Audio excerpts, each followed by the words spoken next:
இன்றைக்கி நம்ம பார்க்க போகிறது என்ன அப்படின்னா 6th புக்கில் இருக்கக்கூடிய ஃபர்ஸ்ட் லெசன், அதாவது ஹிஸ்ட்ரியில் ஃபர்ஸ்ட் லெசன், வரலாறு என்றால் என்ன, வாட் இஸ் ஹிஸ்ட்ரி அப்படிங்கிற கேள்விக்கான பதில் தான் நம்ம இன்றைக்கி பார்க்க போகிறோம். ஆக்சுவலி வாட் இஸ் ஹிஸ்ட்ரி அப்படின்னு எடுத்துக்கிட்டோம் அப்படின்னா நம்ம எல்லாருக்குமே தெரியும், ஹிஸ்ட்ரி அப்படின்னாலே கடந்த கால நிகழ்வுகளோட தொகுப்பு தான் ஹிஸ்ட்ரி அப்படிங்கிறத எல்லா இடத்துலையும் கொடுத்துருப்பாங்க. அதாவது ஹியூமன் பாஸ்ட்டை நம்ம ஒன்றா சேர்த்து வச்சு படிக்கிறது, அதுதான் ஹிஸ்ட்ரி அப்படின்னு சொல்லுவோம். அந்த ஹிஸ்ட்ரியை ஃபஸ்ட்டு கணக்கெடுக்க தெரியணும். இதுதான் ஹிஸ்ட்ரியை எப்படி கணக்கெடுக்கிறது அப்படிங்கிறது நம்ம தெரிஞ்சுக்கிறது. இப்போது ஹிஸ்ட்ரி அப்படிங்கிறது ஃபஸ்ட்டு ஜீரோங்கிற ஒரு விஷயம் நல்லா தெரிஞ்சுக்கணும். வருஷங்களை எப்படி கணக்கிடுறோம், அதாவது என்னது BCAD அப்படிங்கிறத எப்படி கணக்கிடுறாங்க அப்படிங்கிறது இதுதான். புரியுதா? அதாவது பொது ஆண்டுக்கு முன் பொது ஆண்டு அப்படின்னு கணக்கிடுவாங்க. இது எப்படிங்கிறத பார்த்துக்கோங்க. இப்போது 2500 வருஷத்துக்கு முன்னாடி அப்படின்னு நம்ம சொல்கிறோம்ல, அதாவது கிமு 2500 வருஷத்துக்கு முன்னாடி அப்படின்னா இது, கிபி 2500னா இது. ஆக்சுவலி 2500 நமக்கு இன்னும் வரல, கிபி இல்லை, கரெக்டு தானே? இப்போ நம்ம இருக்கிறது இந்த 2000 அப்படிங்கிற பார்ட்டில் தான் நம்ம இருக்கோம். ஸோ இன்னும் 2500லாம் வரலை. அப்போ 2500 வருஷத்துக்கு முன்னாடினா இதுதான் மைனஸில் போகும், இதெல்லாம் மைனஸில் இருக்குதுன்னு அர்த்தம். புரியுதுங்களா? இது ப்ளஸில் இருக்குதுன்னு அர்த்தம். அந்த கான்செப்ட் தான் இது, வேறு ஒன்றும் கிடையாது. இது இப்படி தான் ஹிஸ்ட்ரியை கால்குலேட் பண்ணுறாங்க. கிமுங்கிறதெல்லாம் ஜீரோக்கு இந்த பக்கம் இருக்குது, கிபிலாம் ஜீரோக்கு ரைட் சைடில் இருக்குது. இந்த கான்செப்ட் புரிஞ்சிச்சுன்னா ஹிஸ்ட்ரி பர்ஃபெக்டாக இருக்கீங்க நீங்கன்னு அர்த்தம். அதுக்கு மேலே நீங்கள் படிக்கணும்னு அவசியமே கிடையாது. புரியுதா? அதுக்குன்னு படிக்காமல் போயிடாதீங்க, ஒரு புரிதலுக்காக சொல்கிறேன். ஹிஸ்ட்ரினா என்ன? ஹியூமன் பாஸ்ட்டோட என்ன சொல்லலாம் அப்படின்னா ஒரு கால வரிசை பதிவுனா, ஒரு ஸ்டெப் பை ஸ்டெப்பாக என்ன நடந்துச்சு அப்படிங்கிறத நம்ம சொல்கிறோம் இல்லையா, அதுதான். லைக் ஒரு க்ரனாலஜிக்கல் ஆர்டர் அப்படி கூட சொல்லலாம். இந்த கண்டென்ட்டை சும்மா ஒரு தடவை பார்த்துக்கோங்க. அதுக்கடுத்து இதுக்குள்ள கதை தான் நிறைய இருக்கும், அதெல்லாம் நமக்கு தேவையில்லை. நமக்கு என்ன அப்படிங்கிறது கண்டென்ட்டை மட்டும் பார்த்துட்டு போயிட்டே இருப்போம். நான் சொல்கிற லைன்ஸை மட்டும் படிச்சுக்கோங்க, மற்றெல்லாம் நீங்கள் படிக்க தேவையில்லை. இப்படி படிச்சிங்கன்னா 10 நிமிஷத்தில் ஒரு லெசனை முடிச்சிடலாம். நடத்துறதுக்கு லேட் ஆகும், ஆனால் நீங்கள் திரும்பி எடுத்து இந்த டாப்பிக்கை மட்டும் படிக்கும்போது உங்களுக்கு ரொம்ப ஈஸியாக இருக்கும். ஸோ வரலாறுங்கிறது எந்த சொல்லேருந்து வந்துருச்சு அப்படின்னா அது ஒரு க்ரீக் வேர்ட். புரியுதா? ஹிஸ்ட்ரி அப்படிங்கிறது ஒரு கிரேக்க சொல் அப்படின்னு சொல்கிறாங்க, க்ரீக் வேர்ட்லேருந்து கொண்டு வந்திருக்காங்க. இது பார்த்தோம் அப்படின்னா ஹிஸ்டோரியா அப்படிங்கிற ஒரு வார்த்தையிலேருந்து வரலாறு அப்படிங்கிறத உருவாக்கியிருக்காங்க. புரியுதா? ஹிஸ்டோரியாங்கிற க்ரீக் வேர்ட்லேருந்து ஹிஸ்ட்ரின்னு இங்கிலீஷ் வேர்டு வந்துச்சு, அதுலேருந்து வரலாறுங்கிற தமிழ் வேர்டு வந்துருச்சு. இதுக்கு என்ன மீனிங்? விசாரிப்பதன் மூலம் கற்றல். அதாவது என்னது விசாரிப்பதன் மூலம் கற்றல்னா, ஒருத்தங்க கிட்டேருந்து நம்ம தெரிஞ்சுக்கிட்டு அதை படிக்கிறது அப்படிங்கிற கான்செப்டில் வந்துடும். ஓகேவா? அதுக்கடுத்து இது என்ன அப்படின்னா சிந்து இந்த ஹிஸ்டாரிக்கல் பேக்ரவுண்ட் பற்றி கொடுத்துருக்காங்க. இப்போது எக்ஸாம்பிளுக்கு ஹியூமன் வரலாறு அப்படின்னு பார்க்கும்போது வரலாறில் இந்தியாவில் முக்கியத்துவம் வாய்ந்த இடங்கள் என்னென்ன அப்படிங்கிறத இந்த இடத்துல கொடுத்துருக்காங்க, இந்த மேப்பில். சும்மா ஒரு தடவை பார்த்துக்கோங்க. இப்போ இரும்பு காலம் அப்படின்னா தமிழ்நாடு பொறுத்த வரைக்கும் 5300 ஆண்டுகள் பழமையானது அப்படின்னு சொல்கிறாங்க. புரியுதா? 5300 ஆண்டுகள் பழமையானது தான் இன்றைக்கி இருக்கக்கூடிய அயன் ஏஜ் அப்படிங்கிறத நம்ம சொல்கிறோம். ஸோ ஹல்லூர்னா எங்கே இருக்குது, ஹன்சாகி பள்ளத்தாக்கு, பிம்பெத்கா, லோத்தல், மெஹர்கர், பூர்ஜோம், இதெல்லாம் எங்கெங்கே இருக்குதுன்னு ஒரு தடவை பார்த்து வச்சுக்கோங்க. ஆதிச்சநல்லூர், அதிரம்பாக்கம், பையம்பள்ளி, பிரம்மகிரி, ஒவ்வொன்றும் எந்த இடத்துல இருக்குதுன்னு சும்மா ஒரு தடவை மேப்பில் பார்த்துக்கோங்க. மேபி எங்கேயாவது யூஸ் ஆகலாம். புரியுதா? அடுத்து நாணயவியல் அப்படின்னா என்ன? நாணயங்களை பற்றி படிக்கிறது. அதுக்கடுத்து கல்வெட்டியல்னா எழுத்துக்கள் பொறிப்பு பற்றி படிக்கிறது. அதாவது என்ன சொல்லுவாங்க அப்படின்னா நாணயவியல் அப்படின்னா ஒரு நேம் வருமே, என்ன ஒரு இங்கிலீஷில் நாணயவியலுக்கு டக்கு ஞாபகம் வரல எனக்கு. கல்வெட்டியல்னா எபிகிராபி அப்படின்னு சொல்லுவாங்க. அதுதான் ஸ்டடி ஆஃப் இன்ஸ்கிரிப்ஷன்ஸ் அப்படின்னா எபிகிராபி. ஸ்டடி ஆஃப் காயின்ஸ்னால் அதுக்கு பேர் பார்த்திங்கன்னா தெரிஞ்சதுன்னா கமெண்ட் பண்ணுங்கள். மற்றவங்க இல்லை இங்கிலீஷ் புக்கில் வச்சுருப்பீங்கள, டேரெக்டாகவே கொடுத்துருப்பாங்க. படிச்சிருக்கேன் நான் இங்கிலீஷ்லேயுமே, இதை டக்குன்னு மைண்டில் வரல. ஓகே, அடுத்தது பார்க்கலாம். முதல்ல இவங்க ஓவியங்கள் தீட்டியிருக்காங்களாம். பாருங்கள், டிராயிங்ஸ் பாறையிலையும் குகையோட சுவர்லையும் தான் ஓவியங்களை தீட்டியிருக்காங்க பொழுதுபோக்குக்காக அப்படிங்கிறத இந்த இடத்துல கொடுத்துருக்காங்க. பாறை ஓவியம் அப்படிங்கிற ஒரு விஷயத்தை சங்ககால மக்கள், ரொம்ப பழங்கால மக்கள் பண்ணியிருக்கிறதா சொல்கிறாங்க. அதுக்கடுத்து இந்த பேஜ் பாருங்கள். இந்த பேஜை சும்மா ஒரு தடவை கோத்ரோ பண்ணிக்கோங்க. இதில் பெருசாக ஒன்றும் கிடையாது. இதில் இன்ஃபர்மேஷன் எக்ஸாம் பாயிண்ட் ஆஃப் வியூவில் இன்ஃபர்மேஷன் எதுவும் கிடையாது. அதனால் நீங்கள் சும்மா ஒரு தடவை பார்த்துக்கோங்க. அடுத்து இங்கே இருக்குது பாருங்கள், பண்டைய மனிதர்கள், அதாவது பண்டைய மனிதர்கள் குகைகளில் வாழ்ந்தப்போ பாறைகளில் ஓவியங்களை வரைஞ்சாங்க. இதுதான் வந்து பாறை ஓவியம் அப்படின்னு சொல்கிறோம். தமது வாழ்க்கை நிகழ்வுகளை பதிவு செய்கிறதுக்காக இந்த மாதிரி செஞ்சுருக்கலாம் அப்படிங்கிறத நமக்கு வந்து சொல்ல வராங்க. சரி, இப்போது புரோட்டோ ஹிஸ்ட்ரினா என்ன அப்படின்னு ஒரு கேள்வி. வரலாற்று தொடக்க காலம்னா என்ன அப்படின்னா அதுக்கு ஒரு ஆன்சர். ஹிஸ்ட்ரிக்கும், அதாவது வரலாற்றுக்கு முந்தைய காலத்துக்கும் இடைப்பட்ட காலம் தான் வந்து வரலாற்று தொடக்க காலம்னு சொல்கிறாங்க. வாட் இஸ் புரோட்டோ ஹிஸ்ட்ரி அப்படின்னா ஹிஸ்ட்ரிக்கும் அதுக்கடுத்து வந்து பிஃபோர் ஹிஸ்ட்ரி இருக்கும் இல்லையா, இது ரெண்டுத்துக்கும் சென்டரில் இருந்தது தான் வந்து புரோட்டோ ஹிஸ்ட்ரின்னு சொல்கிறாங்க. புரியுதா? ஹிஸ்ட்ரி தொடங்குறதுக்கு முன்னாடி இருந்த விஷயத்தையும் ஒன்றா சேர்த்து வச்சு அதுக்கு சென்டர் பார்ட்டில் இருக்கிறத வரலாற்று தொடக்க காலம் அப்படிங்கிறத நம்ம சொல்கிறாங்க. ஓகேவா?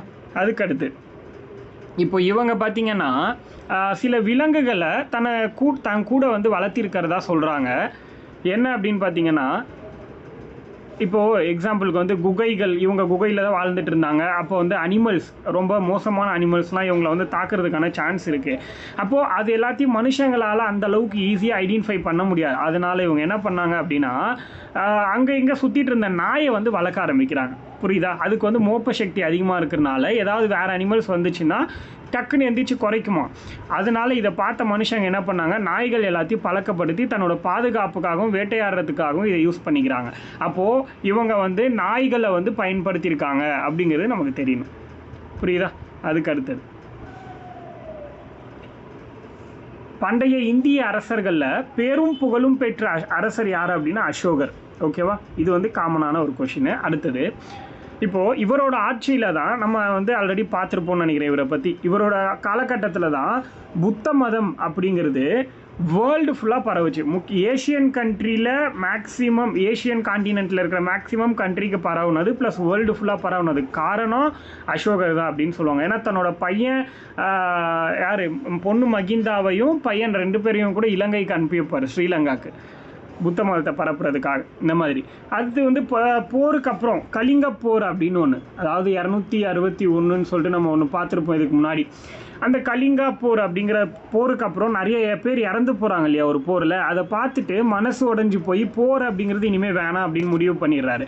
முடிவு பண்ணதுக்கப்புறம் அமைதி, பீஸ் அப்படிங்கிற ஒரு விஷயத்தையும் அறம் அப்படிங்கிற ஒரு விஷயத்தையும் தேடி தன்னோட வாழ்க்கையை அர்ப்பணிச்சிடுறாரு.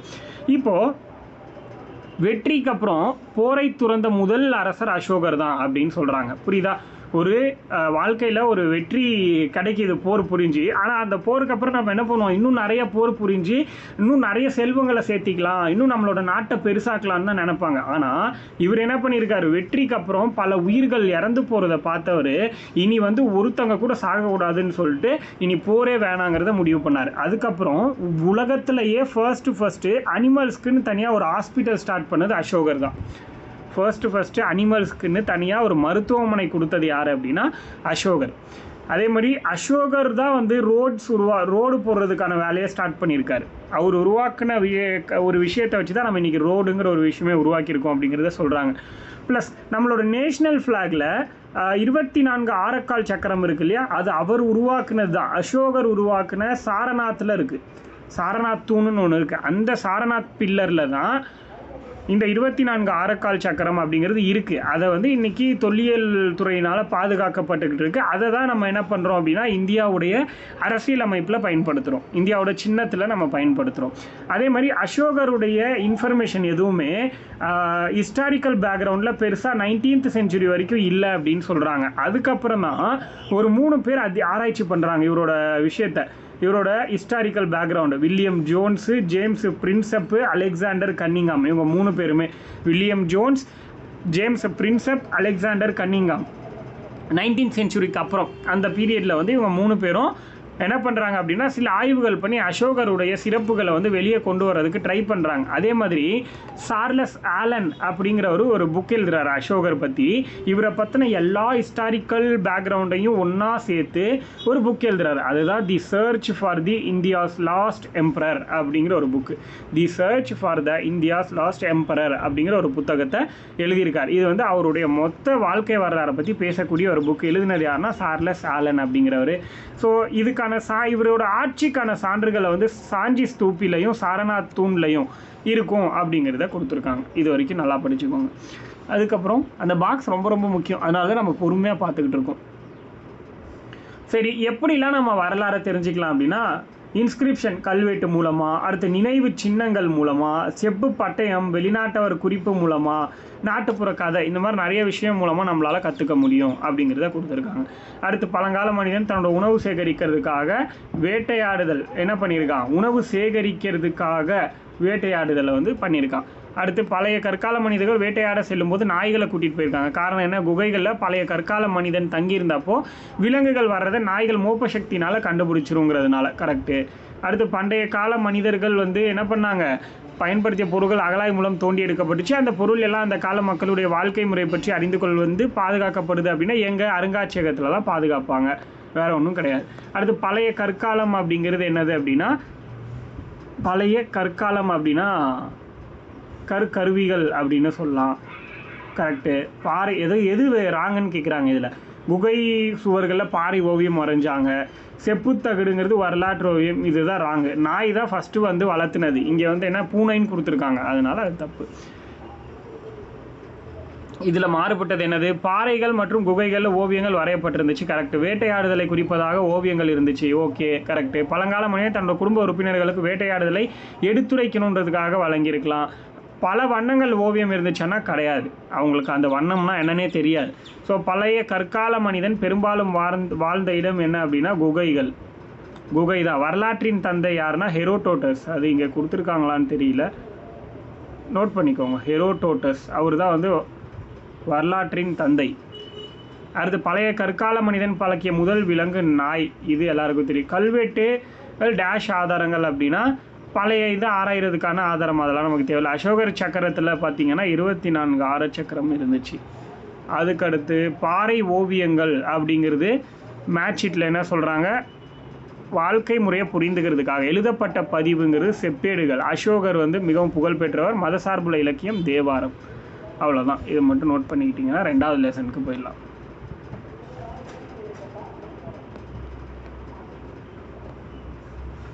நான் ஃபஸ்ட் டெஸ்ட்டுக்கு வந்து இந்த செகண்ட் லெசனும் கொடுத்துருப்பாங்க. மனிதர்களுடைய பரிணாம வளர்ச்சி. 2வது லெசன் வந்து ஹியூமன் எவல்யூஷன் அப்படின்னு சொல்கிறோம். பாருங்கள், 460 கோடி வருஷத்துக்கு முன்னாடி வந்து பூமி உருவாகுதான். 20 லட்சம் வருஷத்துக்கு முன்னாடி மனுஷன் வந்து நடக்கிறான். 3 லட்சம் வருஷத்துக்கு முன்னாடி பூமி ஃபுல்லாக பரவுறான். 8000 வருஷத்துக்கு முன்னாடி அக்ரிகல்ச்சர் ஸ்டார்ட் பண்ணுறான். 5000 வருஷத்துக்கு முன்னாடி சிவிலைசேஷன் ஸ்டார்ட் ஆகுது. அதுக்கடுத்து கோட்டு சூட்டு போட்டு நடக்க ஆரம்பிச்சிட்டான். ஆக்சுவலி இந்த இடத்துல மனுஷனுக்கு மூளை வந்து இத்துளூண்டு தான் இருந்துச்சு, ஆனால் இங்கே வரும்போது இவ்வளோ பெருசாகிடுச்சு. அதுதான் வித்தியாசம். மூளை வளர வளர அவங்களுடைய செயல்பாடுகளும் அதிகரிச்சுக்கிட்டே போகுது. ஓகே, அதுக்கடுத்து மனிதர்கள் பரிணாம வளர்ச்சி அடைந்த கதையை தொல்லியல், மானுடவியல் ஆகியவற்றின் உதவியோடு பயில முடியும்னு சொல்கிறாங்க. அதாவது ஹியூமன் எவல்யூஷன் அப்படிங்கிறத எது மூலமாக நம்ம தெரிஞ்சுக்கலாம் அப்படின்னா, அந்த அகழ்வாராய்ச்சி பண்ணுறாங்க இல்லையா, அந்த தொல்லியல் மூலமாகவும் மானுடவியல் அப்படிங்கிற ஒரு விஷயத்தின் மூலமாகவும் தெரிஞ்சுக்கலாம் அப்படின்னு சொல்கிறாங்க. அதுக்கடுத்து பார்த்திங்கன்னா 2200 வருஷத்துக்கு முன்னாடி எப்படிலாம் இருந்துச்சு அப்படின்னு பார்த்தோன்னா என்னது, நமக்கு என்ன சொல்கிறது, எதுவுமே வந்து இருந்த மாதிரி தெரியல. லைக் வந்து மனுஷங்களே வந்து பெருசாக இருந்த மாதிரி தெரியல அப்படிங்கிற மாதிரி சொல்கிறாங்க. 1950 வருஷத்துக்கு முன்னாடி அப்படின்னு பார்த்தோன்னா பெரும்பாலான மக்கள் வந்து நடந்து போகிறாங்க, சில பேர் சைக்கிள் ஓட்டிகிட்டு போகிறாங்க, அந்த மாதிரி விஷயங்கள்லாம் கொடுத்துருக்காங்க. 1850 வருஷத்துக்கு முன்னாடி போய் பார்த்தா மாடு, கோவேறு கழுதை பூட்டப்பட்ட வண்டியை வந்து ஓட்டிகிட்டு போகிறாங்க. அடுத்து 8000 வருஷத்துக்கு முன்னாடி அப்படின்னு போய் பார்த்தோன்னா நாம் என்ன சொல்கிறாங்க அப்படின்னா பயிர் வளர்க்குறது, கால்நடை வளரும், இந்த மாதிரி விஷயம். அடுத்து 18000 வருஷத்துக்கு முன்னாடி போய் பார்க்கும்போது குகைகளில் கல்லில் செதுக்குன இதெல்லாம் வச்சு வாழ்ந்துருக்காங்க அப்படிங்கிற மாதிரிலாம் கொடுத்துருப்பாங்க. அவ்வளோதான். அதுக்கடுத்து நீங்கள் இந்த கண்டென்ட் பார்க்கணும். ஆக்சுவலி நம்ம இதில் ரொட்டேட் பண்ண முடியாது, ஜஸ்ட் அப்படியே பாருங்கள். நீங்கள் ஃபோனை திருப்பி வச்சு பார்த்துக்கோங்க இதை. ஸோ ஃபர்ஸ்ட் இந்த ஆர்டர் கண்டிப்பாக தெரியணும்.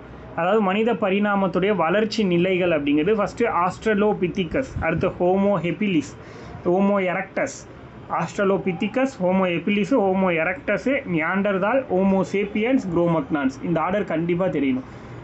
மேபி இந்த ஆர்டரில் ஏதாவது ஒரு நாளை கொடுத்து கேட்கலாம், ஆர்டரே கொஷினாக கேட்கலாம். Australopithecus, Homo habilis, Homo erectus, புரியுதா? Australopithecus, Homo habilis, Homo erectus, Neanderthal, Homo sapiens, Cro-Magnons. அடுத்தது கொஞ்சம் டீப்பாக போயும் சில விஷயங்களை படிக்கணும். என்னது? இவங்க ஃபஸ்ட்டு ஆஸ்ட்ரலோபித்திகல்ஸ் அப்படிங்கிறவங்க மனித மாதிரி தெரிஞ்சாங்க, ஆனால் குரங்கு. அடுத்து ஹோமோ ஹெபிலிஸ் அப்படிங்கிறவங்க இருக பற்றுவதற்கு பெரிய கால் விரல்கள் வந்து பெற்றிருந்திருக்காங்க, ப்ளஸ் முன்பக்க நீச்சி கொண்டிருந்த தாடை வந்து இருந்திருக்கு. அந்த மாதிரி விஷயம்லாம் சொல்கிறாங்க. எரக்டஸ் அப்படிங்கிறது ஃபஸ்ட்டு நேராக நிமிர்ந்து நின்ற மனுஷன் தான் ஹோமோ எரக்டஸ் அப்படின்னு சொல்கிறாங்க. அதே மாதிரி ஹோமோ எரக்டஸை தான் ஜாவா மனிதன்னு சொல்கிறாங்க. அந்த குட்டியூண்டு இருக்குது பாருங்கள், இவங்க முழுமையானவங்க கிடையாது, ஆனால் தற்கால மனிதர்களை விட சிறிய மூளை உடையவர்கள்னு சொல்கிறாங்க. ஸோ அப்போ ஜாவா மனிதன் யாருன்னு கேட்டாங்கன்னா ஹோமோ எரக்டஸ் அப்படிங்கிறவங்க இவங்க தான் நேராக நிமிர்ந்திருக்காங்க. முதல்ல நெருப்போட பயனை வந்து தெரிஞ்சுக்கிட்டவங்க இந்த ஜாவா மனிதர்கள் தான் அப்படிங்கிறத கொடுத்துருக்காங்க. அதுக்கடுத்து நியாண்டர்தால், இவங்க யாருன்னா ஆப்பிரிக்கா கிட்டேருந்து வேறுபட்டவன், ஆனால் கரடு முரடான கருவிகளை வச்சு வேட்டையாடிட்டு இருந்தான். அதே மாதிரி வேட்டையாடுறதுல ரொம்ப பின்தங்கிய நிலையில் தான் இருந்திருக்காங்க. முக்கியமாக இறந்தவர்களை புதைப்பதற்கான சான்றுகள் ஜெர்மனியில் கிடைச்சிருக்கு. இறந்து போனவங்கள புதைச்சதுக்கான சான்று ஜெர்மனியில் கிடைச்சிருக்கு. யார்? நியாண்டர்தால்ஸ்.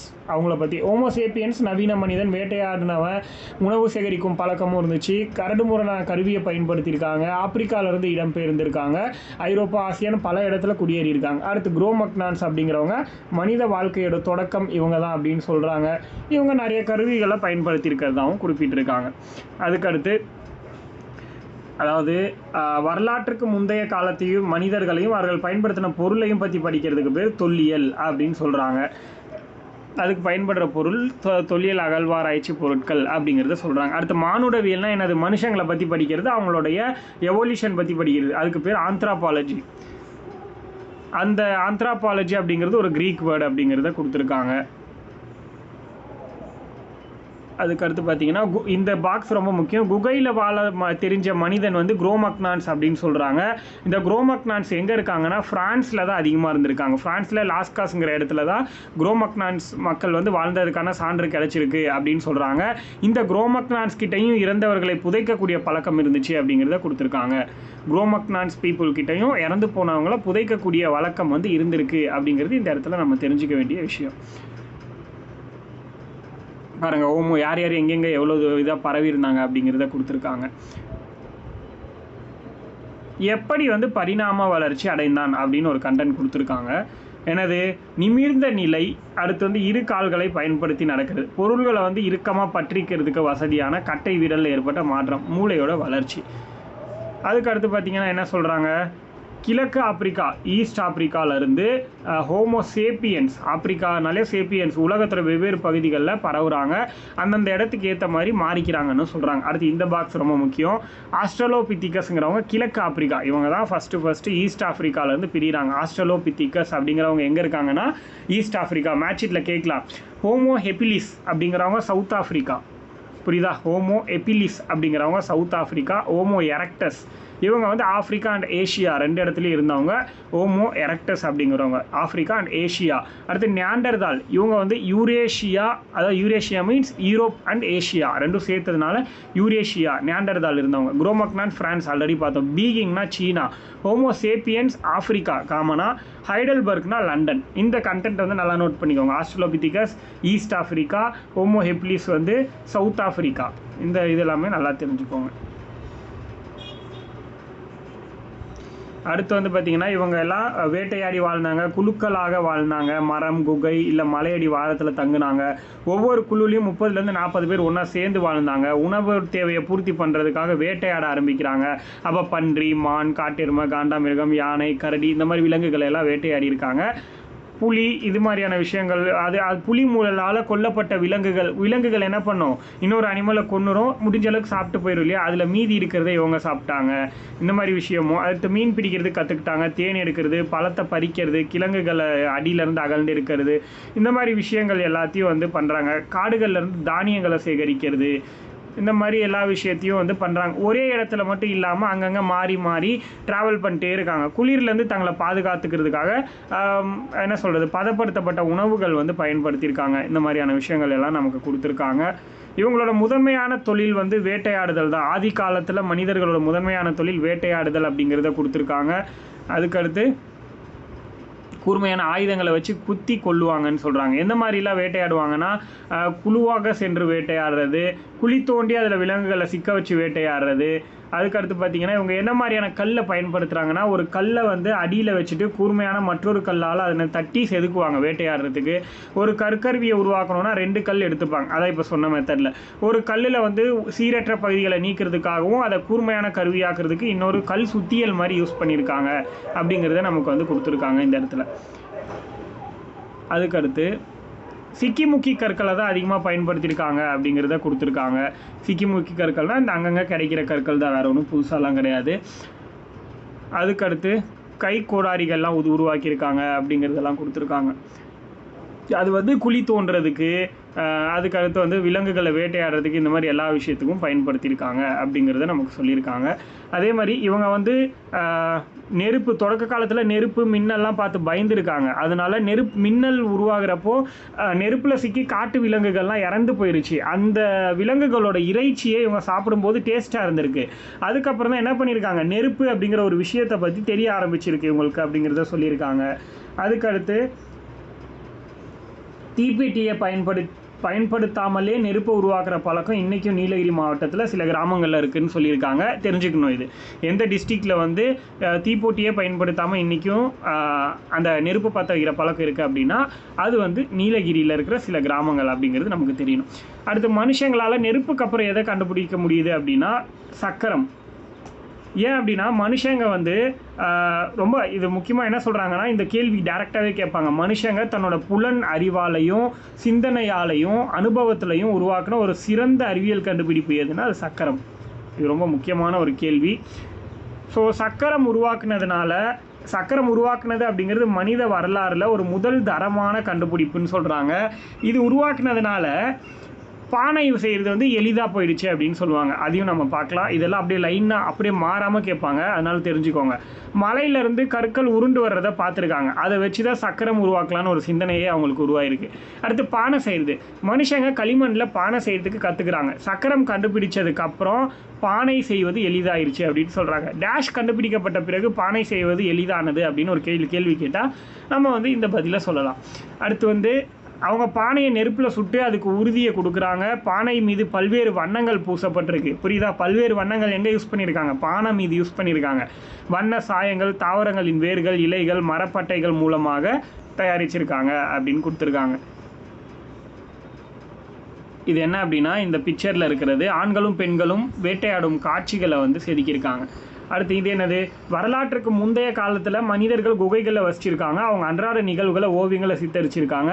ப்ளஸ் ரொம்ப முக்கியம், பெரும்பாலும் விலங்குகளின் ஓவியங்கள் தான் வரையப்பட்டிருக்கு அப்படிங்கிறது. இதை மாற்றி கொடுத்துருவாங்க. நான் ஒரு டைம் டெஸ்ட்டில் இதை அட்டன் பண்ணியிருக்கேன். பெரும்பாலும் மனிதர்களின் ஓவியங்களே வரையப்பட்டன அப்படின்னு கொடுத்தாங்கன்னா அந்த இடத்துல அது தப்புன்னு ஐடென்டிஃபை பண்ணுறதுக்கு தெரியணும். புரியுதா? அதுக்கடுத்து தமிழ்நாட்டில் இருக்கிற பழங்கால பாறை ஓவியங்கள், இது ரொம்ப முக்கியம். மேட்செட்டில் கேட்பாங்க. விழுப்புரமில் கீழ்வலை ஓவியம். புரியுதா? விழுப்புரம் அப்படின்னு கீழ்வலைங்கிறது விழுப்புரம், உசிலம்பட்டிங்கிறது மதுரை, குமுத்திப்பத்தி அப்படிங்கிறது கோவை, மாவடைப்புங்கிறது கோவை, பொறிவரைங்கிறது கையூர் நீலகிரி. புரியுதா? இதெல்லாம் தெரியணும். நம்ம இதெல்லாம் படிக்க மாட்டோம், அதனால தான் உங்களுக்கு நான் இதில் டீச் பண்ணுறேன். நீங்கள் இதெல்லாம் விட்டுருவீங்கன்னு எனக்கு தெரியும். இருக்கிற லைனை மட்டும் படிப்பீங்க, இல்லைனா அந்த பாட்டியும் பேத்தியும் பேசுகிறதெல்லாம் படிப்பீங்க. அதெல்லாம் நமக்கு தேவையில்லை. எது தேவையோ அதை வந்து கண்டிப்பாக நம்ம தெளிவாக படிக்கணும். அதே மாதிரி பாறை ஓவியம், இந்தியாவில் பல பாறைகளையும் குகைகளையும் ஓவியங்களை நம்மளால் பார்க்க முடியும். அதே மாதிரி இது சில குறிப்பிட்ட செய்திகளை வந்து குறிப்பிடுதுன்னு சொல்கிறாங்க. 750 குகைகள் மொத்தம் ஐடென்டிஃபை பண்ணியிருக்காங்க பழங்காலத்தில். அதில் 500 குகைகளில் பாறை ஓவியம் இருக்குன்னு சொல்கிறாங்க. இன்னும் கண்டுபிடிக்கப்படாத பல குகைகளும் இருக்குது. ஆண்களும் பெண்களும் வேட்டையாடுவதையும் நடனம் ஆடுறதையும் குழந்தைகள் விளையாடுறதையும் இந்த ஓவியங்கள் எல்லாம் சித்தரிக்குது அப்படிங்கிறத கொடுத்துருக்காங்க. அதுக்கடுத்து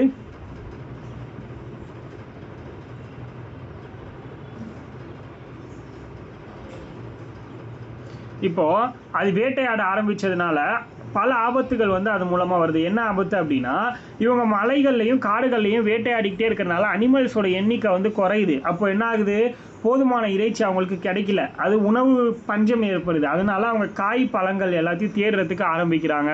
அப்போ தான் என்ன பண்ணுறாங்க அப்படின்னா, மனுஷங்க அதாவது என்ன சொல்கிறது, விவசாயம் அப்படிங்கிற ஒரு விஷயம் வந்து இவங்களுக்கு யோசனை வருது அப்படிங்கிறத சொல்கிறாங்க. அதாவது என்னது, இவங்க சாப்பிட்டு போட்ட பழத்திலிருந்து தின்ற பழங்களின் விதைகளும் கொட்டைகளும் மண்ணில் வீசப்படுது. அதனால அதுலேருந்து சில நாட்களில் விதையாக முளைக்குது அப்படிங்கிறது தெரியுது. அதுலேருந்து ஒரு செடி வருது அப்படிங்கிறத பார்க்குறாங்க.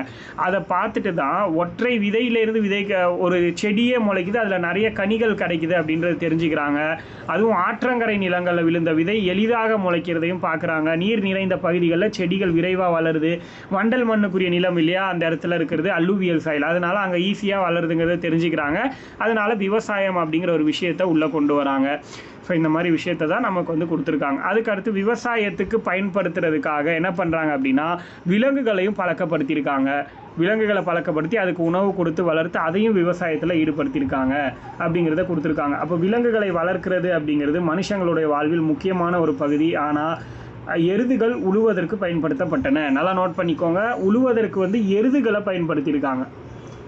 இதெல்லாமே ரொம்ப முக்கியமான பாயிண்ட். எருதுகள் அப்படிங்கிறது விவசாய வேலைகளை எளிதாக்கிடுச்சு. எந்த அனிமல் விவசாய வேலைகளை எளிதாக்குச்சுன்னா எருதுகள். அங்கே மாடு பசுன்னெலாம் கொடுத்துருப்பாங்க, அதெல்லாம் தப்புன்னு தெரியணும் உங்களுக்கு. நாயெல்லாம் கொடுத்துருப்பாங்க. அப்போ வேட்டையாடி வாழ்க்கை நடத்திய விட இந்த வாழ்க்கை அவங்களுக்கு ஈஸியாக இருந்துச்சு. விவசாயம் அவங்கள ஒரு குறிப்பிட்ட இடத்துல குடியேறும் படி செய்தது அப்படின்னு சொல்கிறாங்க. நிலைத்து வாழும் வாழ்க்கை முறையால் சமைக்கிறதுக்கு சேமித்து வைப்பதற்கும் கொள்கலன்கள் தேவைப்பட்டுச்சு. அதனால் பானை செய்யும் சக்கரமும் நெருப்பும் இந்த பிரச்சனைக்கு ஒரு தீர்வை கொடுத்துச்சு அப்படின்னு சொல்கிறாங்க. ஏன்னா அந்த கொள்கலனுக்கு பானையில் வந்து வச்சு அடைச்சி வச்சுட்டாங்க அப்படின்னா என்ன ஆயிடுச்சு, ஈஸியாக அவங்களால அதை சேமித்து வச்சுக்க முடியும். கடந்த காலத்தில் உருவாக்குனதை நீங்கள் பிற்காலத்துக்கு வந்து பயன்படுத்திக்க முடியும் அப்படின்னு சொல்கிறாங்க. அதுக்கடுத்து ரொம்ப முக்கியமான பாயிண்ட்டு கலப்பை.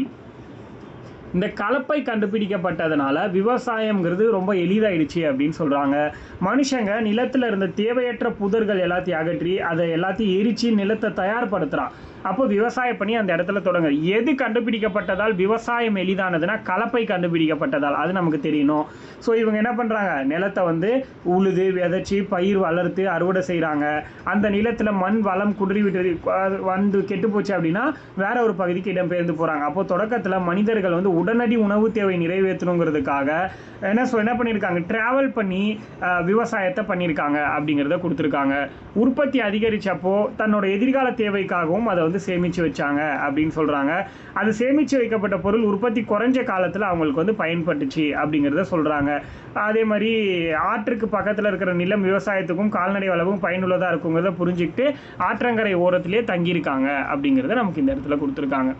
அடுத்து வந்து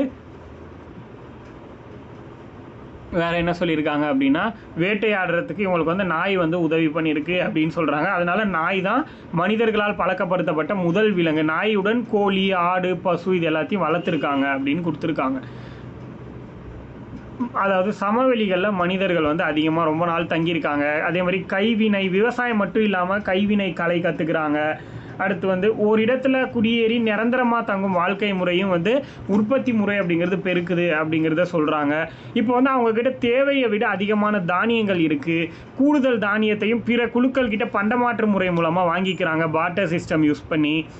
அதுக்கடுத்து அவ்வளோதான், இந்த லெசன் முடிஞ்சது. இப்போ என்ன சொல்கிறாங்க, பரிணாமத்துடைய வழிமுறை அப்படிங்கிறது எப்படிப்பட்டதுன்னா படிப்படியானது. தான்சானியா அப்படிங்கிறது ஆப்பிரிக்கா கண்டத்தில் இருக்குது. ஆப்பிரிக்காவில் தான்சானியா அப்படின்னு ஒன்று இருக்குது. உலகத்துடைய வெவ்வேறு பகுதிகளுக்கும் இடம்பெயர்ந்த மனித உடல் அமைப்பிலும் நிறத்திலும் காலப்போக்கில் மாற்றம் ஏற்படுது. காரணம் அவங்களோட அதுக்கான தட்பவெப்பநிலை ரெண்டுமே சரி அப்படின்னு சொல்லலாம். ஆஸ்ட்ரலோபித்திகஸ் அப்படின்னா யார், முகத்துடைய முன்பக்க நீட்சி குறைந்து காணப்படுவதா, நிமிர்ந்து ஸோ இது அதாவது சரியான இணையை கேட்குறாங்க. இரு கால்களால் நடக்கிறது வந்து ஆஸ்ட்ரலோபித்திகஸா. அடுத்தது ஹோமோ ஹெபிலிஸ் நிமிர்ந்து நின்ற மனிதன். ஹோமோ எரக்டஸ் வந்து கொஞ்சம் சிந்திக்கக்கூடியவன். ஹோமோ சேப்பியன்ஸ் குறைந்து காணப்பட்டவன். இரு கால்களால் நடக்க கற்றுக்கொண்டான். நிமிர்ந்து நின்ற மனிதன் வந்து ஹோமோ ஹெபிலிஸா. என்ன ஆன்சர் இதுக்கு?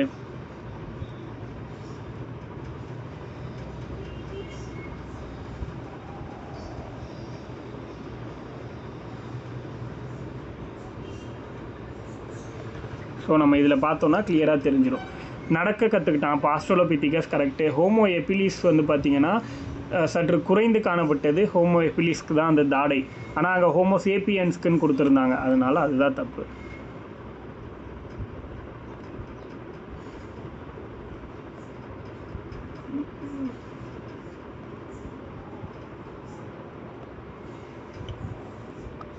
பாருங்கள், முகத்துடைய முன்பக்க நீட்சி வந்து குறைந்து காணப்படுவது ஹோமோ சேப்பியன்ஸ்க்கு கிடையாது. சாரி, இது தப்பு. எது வந்து இதுன்னு கேட்குறாங்களா, கரெக்டுன்னு கேட்குறாங்க. அப்போது ஃபஸ்ட் ஒன் தான் கரெக்டு. கொஷினே நான் தப்பாக புரிஞ்சுட்டேன். ஃபர்ஸ்ட் ஒன் தான் கரெக்டு. அடுத்தது, தான்சானியாவில் காணப்பட்ட தொடக்ககால மனிதர்கள் காலடி தடங்களை தான்சானியாவில் காணப்பட்ட தொடக்ககால மனிதர்களுடைய காலடி தடங்களை தொல்லியல் அகழ்வாராய்ச்சி மூலமாக உலகின் பார்வைக்கு கொண்டு வந்தார்கள் அப்படின்னு எழுதுகிற மாதிரி வரும். அதுக்கடுத்து பார்த்திங்கன்னா, பல மில்லியன் ஆண்டுகளுக்கு முன்னால் நம் முன்னோர்கள் எங்கே வாழ்ந்தாங்க? குகையில் வாழ்ந்தாங்க, இல்லைனா வந்து நாடோடி வாழ்க்கை வாழ்ந்தாங்க. இந்த இடத்துல நாடோடிங்கிறது வரும். பழங்கால மனிதர்களோட முதன்மையான தொழில்கள் என்னது? வேட்டையாடுதல், உணவு சேகரித்தல். டேஷ் கண்டுபிடிக்கப்பட்ட நிகழ்வு விவசாயத்தை எளிதாக்கியதுன்னா கலப்பை. பாறை ஓவியங்கள் நீலகிரி மாவட்டத்தில் உள்ள கரிக்கையூரில் இருந்துச்சு அப்படிங்கிறது நமக்கு தெரியணும். நாணயங்களை ஆராய்வதற்கான துறை மானுடவியல். தப்பு.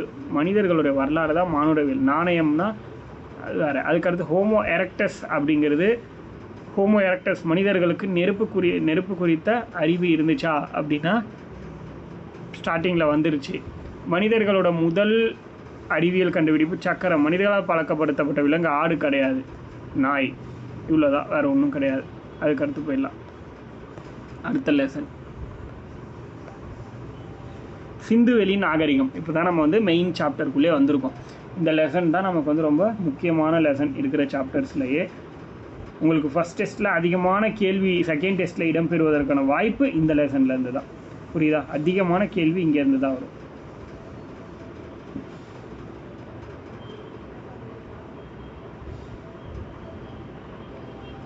ஸோ இதில் ஃபஸ்ட்டு நீங்கள் தெரிஞ்சிக்க வேண்டியது என்ன அப்படின்னா, சிந்து சமவெளி நாகரிகம் மட்டும் கிடையாது, வேறு என்னெல்லாம் நாகரிகங்கள் இருந்துச்சு இந்த உலகத்தில் அப்படின்றது தெரியணும். உலகின் தொன்மையான நாகரிகங்கள். அதனால் இந்த டாப்பிக்கை நல்லா பார்த்து வச்சுக்கோங்க. மேபி மேட்ச் ஷீட்டில் இதை கேட்குறதுக்கு வாய்ப்பு இருக்குது. இப்போ நமக்கு தெரியும் காலகட்டம் வந்து அப்படியே மேலே இந்த சைடில் பாருங்கள் இன்க்ரீஸ் ஆகிட்டு போகிற மாதிரி காமிக்குது. 1100 3500 வரைக்கும்.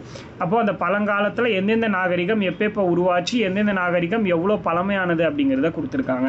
இப்போ சிந்து சமவெளி நாகரிகம் அப்படிங்கிறது எப்போ அப்படின்னா 3300 1900 வரைக்குமான காலகட்டம் சிந்து சமவெளி நாகரிகம். ஓகேவா? அதுக்கடுத்து 3100 1100 வரைக்கும் எகிப்தியன் நாகரிகம். 3100 1100 வரைக்கும் எகிப்தியன் நாகரிகம். அதுக்கடுத்து மெசபட்டோமியாங்கிறது 3500 2000. இந்த மூணுமே ஒரே காலகட்டத்தை சேர்ந்த நாகரிகம். புரியுதுங்களா? ஓரளவுக்கு மேக்ஸிமம் இருந்த காலகட்டம். அப்போ சிந்து சமவெளி நாகரிகம்ங்கிறது 3300 1900 வரைக்கும். எகிப்தியன் நாகரிகம் 3100 1100 வரைக்கும். மெசபட்டோமியாங்கிறது 3500 2000 வரைக்கும். சீன நாகரிகம் அப்படிங்கிறது 1700 1122 வரைக்கும். அவ்வளோதான். அடுத்தது இங்கேயும் கொடுத்துருக்காங்க அதே கண்டென்ட் தான், அதையும் வேணால் பார்த்துக்கோங்க. உங்களுக்கு எதில் பிடிக்குதோ அதில் படித்து வச்சுக்கோங்க, ஆனால் படிச்சுக்கோங்க. இங்கே பாருங்கள், மக்கள் ஏன் நதிக்கரையில் குடியேறினார்கள் அப்படின்னு ஒரு கேள்வி. ஏன் அப்படின்னா வளமான மண் இருக்குது அந்த இடத்துல, அல்லூவியல் சாயில்.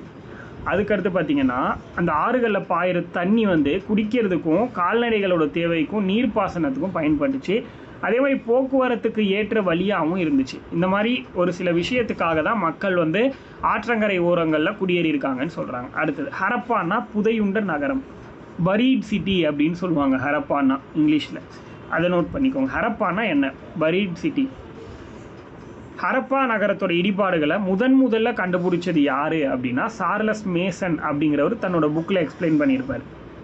ஹரப்பா அப்படிங்கிற ஒரு சிட்டியை கண்டுபிடிச்சது யாருன்னா சார்லஸ் மேசன். அவர் என்ன பண்ணார், கிழக்கிந்திய கம்பெனியில் பணிபுரிஞ்ச ஒரு படை வீரர் மற்றும் ஆராய்ச்சியாளர் அப்படின்னு சொல்கிறாங்க. அவர் வந்து இப்போ இருக்கிற பாகிஸ்தானில் இருந்த இந்தியாவோட வடமேற்கு பகுதியை ஒரு டைம் பார்க்குறாரு. அங்கே வந்து நிறைய செங்கல் திட்டுகள், அதாவது உடஞ்ச செங்கல் அந்த மாதிரிலாம் நிறைய கடந்ததை கவனிச்சிருக்காரு. அது வந்து பார்த்தோன்னா அதை பார்த்துட்டு ஒரு கண்டென்ட் அவர் சொல்கிறார். அந்த பாலடைந்த செங்கற்கோட்டை உயரமான சுவர்களுடனும் கோபுரங்களுடனும் ஒரு மலை மீது கட்டப்பட்டிருக்கு அப்படின்னு குறிப்பிட்டிருக்கார். இதுதான் ஹரப்பா இருந்ததுக்கான முதல் வரலாற்று சான்று அப்படின்னு சொல்கிறாங்க. அப்போது ஹரப்பாவை முதல்ல கண்டுபிடிச்சது யார் அப்படின்னா சார்லஸ் மேசன் அப்படிங்கிறவர் தான் ஹரப்பாவை முதல்ல கண்டுபிடிச்சிருக்கார். புரியுதா, மேசனுங்கிறவர். அடுத்து 1856 இன்ஜினியர்ஸ் வந்து லாகூர்லேருந்து கராச்சிக்கு ரயில் பாதை அமைக்கலான்னு ஒரு முடிவு பண்ணி ஒரு நிலத்தை தோண்டுறாங்க. அப்படி தோண்டும் போது அதிகமான பேர்ன் பண்ண செங்கல் வந்து கிடச்சிருக்கு அப்படின்னு சொல்கிறாங்க. அந்த செங்கலோட இம்பார்ட்டன்ஸ் அவங்களுக்கு தெரியலங்கிறனால அது நல்லா ஸ்ட்ராங்காக இருந்துச்சுன்னு சொல்லிட்டு ரயில் பாதைக்கு போடுறதுக்காக சென்டரில் கற்களாக அதை வந்து பயன்படுத்தியிருக்காங்க. அதுக்கப்புறம் 1920 வருஷம் தொற்பொருள் ஆய்வாளர்கள் என்ன பண்ணுறாங்க, ஹரப்பாவையும் மொகஞ்சதாரோவையும் 2 நகரத்தையும் அகழ்வாய்வு செய்ய ஆரம்பிக்கிறாங்க அப்படிங்கிறத கொடுத்துருக்காங்க. ஓகேவா, அப்போது நீண்ட நாள் மறைந்து கிடந்த ரகசியங்கள்லாம் வெளியே வந்திருக்குங்கிறத கொடுத்துருக்காங்க. ஸோ 1924 ஃபஸ்ட்டு இந்திய தொல்பொருள் ஆய்வுத்துறையின் இயக்குனரான ஜான் மார்ஷல் அப்படிங்கிறவர் உள்ள வரார். 1924 ஜான் மார்ஷல் அப்படிங்கிறவர் ஹரப்பாவுக்கும் மொகஞ்சதாரோவுக்கும் இடையே ஒரு காமனான விஷயங்கள் இருக்குது அப்படிங்கிறத கண்டுபிடிக்கிறார். புரியுதுங்களா, ஹரப்பாக்கும் மொகஞ்சதாரோவுக்கும் இடைப்பட்ட பகுதியில் ஜான் மார்ஷலுங்கிறவர் ஏதோ ஒரு விஷயம் காமனாக இருக்குங்கிறத திங்க் பண்ணி கண்டுபிடிக்கிறாரு. எப்போ 1924 அந்த விஷயத்தை மைண்டில் வச்சுக்கோங்க. ப்ளஸ் இந்த பாக்ஸ் பாருங்கள், நாகரிகம் சிவிலைசேஷன் அப்படின்னு ஒன்று சொல்கிறோம்ல, அதோடைய வேர்டு வந்து பார்த்திங்கன்னா சிவிஸ் அப்படிங்கிற ஒரு லத்தீன் வேர்ட்லேருந்து எடுத்தாங்க. இதெல்லாம் கண்டிப்பாக தெரியணும், எந்த லாங்குவேஜ் வேர்டு அப்படிங்கிறது லத்தீன் வேர்டு. அதுக்கு தமிழில் மீனிங் நகரம் அப்படின்னு சொல்கிறாங்க. அடுத்து இது ரொம்ப முக்கியம், இந்த பாக்ஸ் தெளிவாக படித்து வச்சுக்கோங்க. அதாவது எப்படி வந்து புதையுண்ட நகரத்தை தொல்லியலாளர்கள் கண்டுபிடிக்கிறாங்க. இப்போ நம்ம பண்ணுறாங்களா அகழ்வாராய்ச்சி, கீழடியில் நடக்குதுன்றானுங்க, கொடுமண்ணில் நடக்குதுங்கிறானுங்க, இந்த மாதிரி அங்கங்கே சொல்கிறானுங்க, பூதலூருன்றானுங்க. எப்படி அதெல்லாம் அங்கே இருக்குதுன்னு கண்டுபிடிக்கிறாங்க அப்படின்னு நமக்கு டவுட் இல்லை, அதை தான் இங்கே கொடுத்துருக்காங்க. அகழ்வாராய்ச்சி பண்ணுறவங்க செங்கல், கல், உடஞ்சி போன பானையோடு இந்த மாதிரி விஷயத்தையெல்லாம் ஆராய்ந்து அது பயன்படுத்தின காலத்தை கண்டுபிடிப்பாங்க. கரெக்டாக. இப்போது பண்டைய இலக்கிய ஆதாரங்களை பயன்படுத்துகிறாங்க. ஒரு பாயிண்ட்டு, இது ரொம்ப முக்கியமான பாயிண்ட்டு. எப்படி பண்டைய இலக்கிய ஆதாரங்களை வச்சு புதையுண்ட நகரத்தை வந்து கண்டுபிடிக்கிறாங்க. இப்போ வந்து சொல்லுவாங்க, 10 நூலில் கொடுமணம் அப்படின்னு ஒரு வார்த்தையை பயன்படுத்தியிருப்பாங்க. அதை வச்சு ஈரோட்டில் கொடுமணலுங்கிற ஒரு ஊரை வந்து அகழ்வாராய்ச்சி பண்ணாங்க. அது ஒரு இலக்கியத்துக்கு எக்ஸாம்பிள். அதே மாதிரி வான்வழி புகைப்படங்கள், செயற்கைக்கோள் மூலமாக வான்வழி புகைப்படங்கள் எடுத்து புதையுண்ட நகரங்கள் மற்றும் இடங்களோட மேற்பரப்பை கண்டுபிடிச்சிடறாங்க. ஆனால் நிலத்தை அடியில் ஆய்வு செய்கிறதுக்கு மேக்னெட்டிக் ஸ்கேனர் அப்படின்னு ஒரு விஷயத்தை பயன்படுத்துகிறாங்க, காந்தப்புல வருடி. அடுத்து எஞ்சிய தொல்பொருள் புதையுண்டு இருக்கா, இன்னமும் புதைஞ்சி இருக்கா இல்லையா அப்படிங்கிறத ரேடார் கருவி மூலமாக கண்டுபிடிக்கிறாங்க, தொலை நுண்ணுணர்வு முறை. இந்த 5 பாயிண்ட்டை மனப்பாடம் பண்ணி வச்சுக்கோங்க, கண்டிப்பாக கேட்பாங்க அதுலேருந்து கொஷின். அதுக்கடுத்து நம்ம பார்த்தோம், ஜான் மார்ஷலுங்கிறவர் ஹரப்பாக்கும் மொகஞ்சதாரோவுக்கும் ஏதோ ஒரு ரிலேஷன் இருக்குது அப்படிங்கிறத கண்டுபிடிச்சிருக்காருன்னு நம்ம பார்த்தோம். அப்போது இது இரண்டுமே 2 பெரிய சிட்டியோடைய வெவ்வேறு பார்ட் அப்படிங்கிற முடிவுக்கு அவர் வராரு. அப்போ தான் ஹரப்பாலையும் மொகஞ்சதாரோலையும் கண்டுபிடிச்ச மண்பாண்டங்களுக்கு இடையே சிறிய அளவு வேறுபாடு இருக்கிறதையும் கண்டுபிடிக்கிறாங்க. புரியுதா, சில ரிலேஷன் இருக்குங்கிறதையும் கண்டுபிடிக்கிறாங்க, சில டிஃப்ரென்ஸ் இருக்கிறதையும் கண்டுபிடிக்கிறாங்க. அப்போ தான் என்ன சொல்கிறாங்க அப்படின்னா ஹரப்பாவை விட மொகஞ்சதாரோ பழமையானது அப்படிங்கிற முடிவுக்கு வராங்க. ஹரப்பாவை விட மொகஞ்சதாரோ தான் பழமையானது அப்படிங்கிற ஒரு முடிவு வந்து ஃபைனலாக டெசிஷன் எடுக்கிறாங்க. இப்போது டீட்டெயில்டாக அந்த சிந்து சமவெளி நாகரிகம் அப்படின்னு சொல்கிறோம் இல்லையா, நம்ம அதோடைய டீட்டெயில்டான விஷயத்தை கொடுத்துருக்காங்க. இது பார்த்தோன்னா சவுத் ஏஷியாவில் இருந்துச்சு அப்படிங்கிறத கொடுத்துருக்காங்க. சிந்து சமவெளி நாகரிகம் அப்படிங்கிறது சவுத் ஏஷியாவில் இருந்துச்சு. இதோட பீரியட் அப்படிங்கிறது வெண்கல காலம் அப்படின்னு சொல்கிறாங்க. இதோட பீரியட் என்ன அப்படின்னா வெண்கல காலம், அதாவது பிரான்ஸ் ஏஜ் அப்படின்னு சொல்லுவாங்க. அதுக்கடுத்து பார்த்திங்கன்னா இதோட காலகட்டம் அப்படிங்கிறது சிந்து சமவெளி நாகரிகம். இது ரொம்ப முக்கியம், இதை கேட்பாங்க. 3300லேருந்து 1900 வரைக்கும் கிமு அப்படிங்கிறத கொடுத்துருக்காங்க. இது எப்படி கண்டுபிடிச்சாங்க? அமெரிக்காவில் பீட்டா அனாலிட்டிக் சென்டர் மூலமாக கதிரியக்க கார்பன் வயது கணிப்பு முறை அப்படிங்கிற ஒரு மெத்தட் யூஸ் பண்ணி கண்டுபிடிச்சிருக்காங்க. மொத்தம் எவ்வளோ ஏரியாவை கவர் பண்ணுது அப்படின்னா 13 லட்சம் ஸ்கொயர் கிலோமீட்டர் டிஸ்டன்ஸு வந்து இருக்குது அப்படின்னு சொல்கிறாங்க இந்த இண்டஸ் வேலி சிவிலைசேஷன். எத்தனை சிட்டி அப்படின்னா மொத்தம் 6 சிட்டி, பிக் சிட்டி வந்து இருக்குது இந்த சிந்து சமவெளி நாகரிகத்தில் அப்படின்னு சொல்கிறாங்க. அதுக்கடுத்து வில்லேஜஸ் அப்படின்னா 200க்கும் மேற்பட்ட வில்லேஜஸ் இருக்குது அப்படிங்கிறதையும் கொடுத்துருக்காங்க. இது ரொம்ப ரொம்ப முக்கியம், அதனால் இதை நல்லா படிச்சுக்கோங்க. அடுத்தது ஆர்கியாலஜிக்கல் சர்வே ஆஃப் இந்தியா, இந்திய தொல்லியல் துறைங்கிறது 1861 வருஷத்தில் அலெக்சாண்டர் கன்னிங்காம் அப்படிங்கிற ஒருத்தரோட உதவியால் தொடங்கப்பட்டுச்சு அப்படின்னு சொல்கிறாங்க. அப்போ அதோட ஃபர்ஸ்ட் டைரக்டர் அப்படிங்கிறது யார் அப்படின்னா இந்த அலெக்சாண்டர் கன்னிங்காம் தான். இதோட கேபிட்டல் எங்கே இருக்குன்னா நியூ டெல்லியில் இருக்குது அப்படிங்கிறத தெரிஞ்சுக்கோங்க. அதே மாதிரி தமிழ்நாடு தொல்லியல் துறைங்கிறது இதுக்கு அடுத்து 100 வருஷம் கழிச்சு 1961 தமிழ்நாடு தொல்லியல் துறைன்னு ஒன்று உருவாக்குனாங்க. இதோடைய முதல் சேர்மன் யார் அப்படின்னா தொல்லியல் அறிஞர் நாகசாமி அப்படிங்கிறவர் தான் இதோட முதல் சேர்மனாக இருப்பார். இதையும் நோட் பண்ணிக்கோங்க, இதே இடத்துல எக்ஸ்ட்ரா இன்ஃபர்மேஷனாக இருக்கும். அதுக்கடுத்து வெண்கல காலம் அப்படின்னா என்னது அப்படின்னு கேட்குறாங்க. அப்படின்னா மக்கள் வந்து வெண்கலத்தாலான பொருள்களை பயன்படுத்தின காலம் தான் வெண்கல காலம் அப்படிங்கிறத இந்த இடத்துல சொல்கிறாங்க. அதுக்கடுத்து இந்திய எல்லைகளில் கண்டுபிடிக்கப்பட்ட இடங்கள் என்னென்ன அப்படின்னு கொடுத்துருக்காங்க பாருங்கள் இந்த ஒரு பாக்ஸில். இதை தெரிஞ்சுக்கணும் கண்டிப்பாக. ஹரப்பா சிவிலைசேஷன் அப்படிங்கிறது இந்தியாக்குள்ளேயும் இருந்துச்சா அப்படிங்கிறத சமீபத்தில் கண்டுபிடிச்சிருக்காங்க. என்னெல்லாம் இந்தியாக்குள்ளே இருந்துச்சு அப்படிங்கிறத பார்ப்போம். இங்கே பாருங்கள், மண்டா அப்படின்னு ஒரு பிளேஸ் இந்தியாக்குள்ளே, மண்டாங்கிற ஒரு பிளேஸ் ஜம்மு காஷ்மீர் கிட்டே இருந்திருக்கு. அதுக்கடுத்து ராக்கி கர்கி, மண்டா ராக்கி கர்கி ஹரியானாவில் இருக்கும் ராக்கி கர்கி அப்படிங்கிறது. அடுத்து மிட்டதாய், காலிபங்கன். அதுக்கடுத்து வந்து என்ன இருக்குது, டோலவிரா, லோத்தல். இதெல்லாம் இந்தியாவில் இருக்கிறது. அம்ரி, கோட்டிஜி, மொஹஞ்சதாரோ, கன்வேரி வாலா, ஹரப்பா இதெல்லாம் வந்து எங்கே இருக்குது அப்படின்னா பாகிஸ்தானில் இருக்குது. இப்போ இருக்கிற பாகிஸ்தானில் இருக்குது. பட் ஆனால் அப்போ இதெல்லாம் ஒன்றா சேர்ந்து இருந்துச்சு. இப்போ வந்து அவங்க பாகிஸ்தானுக்கு போயிடுச்சு அப்படின்னு சொல்கிறாங்க.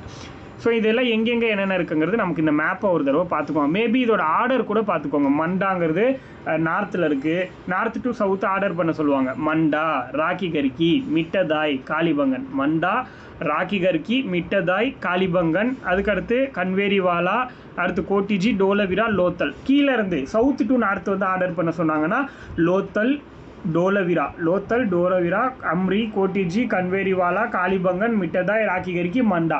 இந்த ஆர்டர்லாம் நமக்கு தெரியணும். கண்டிப்பாக இந்த மாதிரிலாம் கேட்பாங்க. டஃப் பண்ணும் அப்படின்னு நினச்சாங்கன்னா இந்த மாதிரியான கேள்விகள் கேட்குறதுக்கு வாய்ப்பு இருக்குது. ஒரு இன்ஸ்டியூஷன் நினச்சா இப்படி கேட்கலாம், பட் டிஎன்பிஎஸ்சி வாய்ப்பு வந்து குறைவு தான்.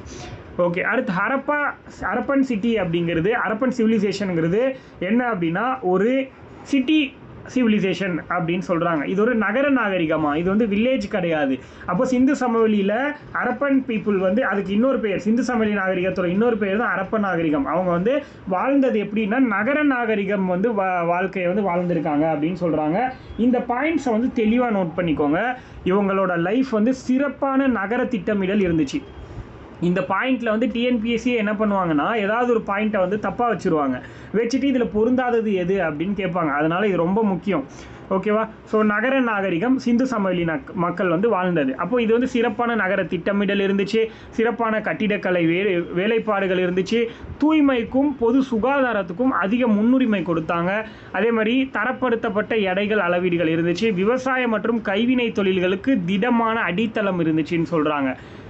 நல்லா புரிஞ்சுக்கோங்க, சிறப்பான கட்டிடக்கலை வேலைப்பாடு இருந்துச்சு. ஆனால் அங்கே ஆப்ஷனில் எப்படி கொடுப்பான்னா, அதாவது என்ஜினியர்ஸ் யூஸ் பண்ணி, அதாவது நல்ல சிறந்த பொறியாளர்களை பயன்படுத்தி கட்டிடக்கலை வேலைப்பாடு செய்யப்பட்டிருந்துச்சுன்னு கொடுத்துருப்பாங்க. கரெக்டான தப்பு, என்ஜினியர்ஸ் எங்கள் அப்போ இருந்தாங்க. அப்போ சிறப்பான கட்டிடக்கலை வேலைப்பாடுங்கிற வார்த்தைக்கு மட்டும்தான் நீங்கள் முக்கியத்துவம் கொடுக்கணும். என்ஜினியர்ஸுங்கிறத யூஸ் பண்ணியிருந்தாங்கன்னா அது தப்புங்கிறது தெரியணும் உங்களுக்கு. அடுத்து ஹரப்பாவுடைய ஸ்பெஷாலிட்டி என்ன அப்படின்னா அதோடைய நகர அமைப்பு தான் அப்படின்னு சொல்கிறாங்க. திட்டமிட்ட, அதாவது பிளான்டு சிட்டி மெத்தட் அப்படிங்கிறது தான் வந்து அப்போ வந்து மெயினாக இருந்திருக்கு அப்படின்னு சொல்கிறாங்க. அதோட பெஸ்ட்டான விஷயமே அதுதான், திட்டமிடப்பட்ட நகர அமைப்பு அப்படின்னு சொல்லிட்டு. அதை ரெண்டாவும் பிரிச்சிருக்காங்க. ஒன்று மேல் நகரம், இன்னொன்று கீழ் நகரம் அப்படின்னு சொல்கிறாங்க. மேல் நகரம்னா யாருன்னா நகரத்தோட நிர்வாகிகள், அதாவது அது எக்ஸிக்யூட்டிவ்ல இருக்கிற மெம்பர்ஸ்லாம் பயன்படுத்தியிருக்காங்க. லைக் வந்து கொஞ்சம் உயரமானது, மேல் பகுதிங்கிறது கொஞ்சம் உயரமானது, அதுக்கு பேர் கோட்டைன்னு சொல்கிறாங்க. அதை நிர்வகித்தவங்க வந்து நிர்வாகிகள். மக்கள் எல்லாரையும் ரூல் பண்ண மாதிரி இருந்தாங்களா அந்த நிர்வாகிகள். அப்போ வந்து பெருங்குளம் தானிய களஞ்சியம்லாம் எங்கே இருந்துச்சுன்னா மேல் நகரத்தில் தான் இருந்துச்சு. புரியுதா? அதே மாதிரி கீழ் நகரத்தில் வந்து பார்த்தோன்னா சற்று தாழ்ந்த உயரமுடையது, அதிகமான பரப்பளவு கொண்டது. ஏன்னா நார்மல் பீப்புள் தான் அதிகமாக இருப்பாங்க. அதனால அதுக்கடுத்து பொதுமக்கள் வசிக்கக்கூடிய இடமா இருந்தது பார்த்தீங்கன்னா கீழ்நகர அமைப்பு அப்படிங்கிறத கொடுத்துருக்காங்க. அடுத்து இந்த பாக்ஸில் என்ன கொடுத்துருக்காங்க அப்படின்னா மெஹர்கர் அப்படின்னு ஒரு நாகரிகத்தை பற்றி பேசுவாங்க. இது என்னன்னா சிந்து நாகரிகத்துக்கு முன்னோடி அப்படின்னு சொல்கிறாங்க. ஆன்செஸ்டர் ஆஃப் இண்டஸ் வேலி சிவிலைசேஷன் அப்படின்னு சொல்லலாம் இதை, மெஹர்கர் அப்படிங்கிறத. ஏன் அப்படிங்கிறத கொடுத்துருக்காங்க பாருங்கள். மெஹர்கர் அப்படின்னா நியோலித்திக் பீப்புள் வாழ்ந்த ஒரு பீரியட். புரியுதா? நியோலித்திக் அப்படின்னா புதிய கற்கால மக்கள் வாழ்ந்தது. ஏன்னா கற்காலத்துக்கு அப்புறம் தான் சிந்து சமவெளி நாகரிகம் வருது. நான் ஆல்ரெடி உங்களுக்கு நோட்ஸாக கொடுத்துருப்பேன். அப்போ மெஹர்கர் அப்படிங்கிறவங்க யார் அப்படின்னா நியோலித்திக் பீரியட், புதிய கற்கால மக்கள் வாழ்ந்த ஒரு இடம் தான் வந்து மெஹர்கர். அதனால தான் அது சிந்து சமவெளி நாகரிகத்தோட முன்னோடின்னு நம்ம சொல்கிறோம். அது எங்கே இருக்குது அப்படின்னா இன்னைக்கு பாகிஸ்தான் நாட்டோட பலுச்சிஸ்தான் மாநிலத்தில் போலன் ஆற்று பள்ளத்தாக்கில் அமைஞ்சிருக்கு அப்படிங்கிறத சொல்கிறாங்க. இந்த இடத்துல தொடக்க கால மனிதர்கள் ஆன்செஸ்டர்ஸ் வாழ்ந்ததா ஒரு குறிப்பு இருக்குது அப்படிங்கிறத சொல்றாங்க. இந்த மக்கள் வேளாண்மை பண்ணதாகவும் கால்நடை வளர்ப்புல ஈடுபட்டதாகவும் எக்ஸாம்பிள்ஸ் வந்து இந்த மெஹர்கர் அப்படிங்கிற இடத்துல கிடைச்சிருக்கிறதா குறிப்பு கொடுத்துருக்காங்க. அதே மாதிரி கிமு 7000 ஒட்டிய காலகட்டத்திலேயே மெஹர்கரில் நாகரிகத்துக்கு முந்தைய வாழ்க்கை நிலவியதற்கான தொல்லியல் சான்று கிடைச்சிருக்கா. ரொம்ப முக்கியம்.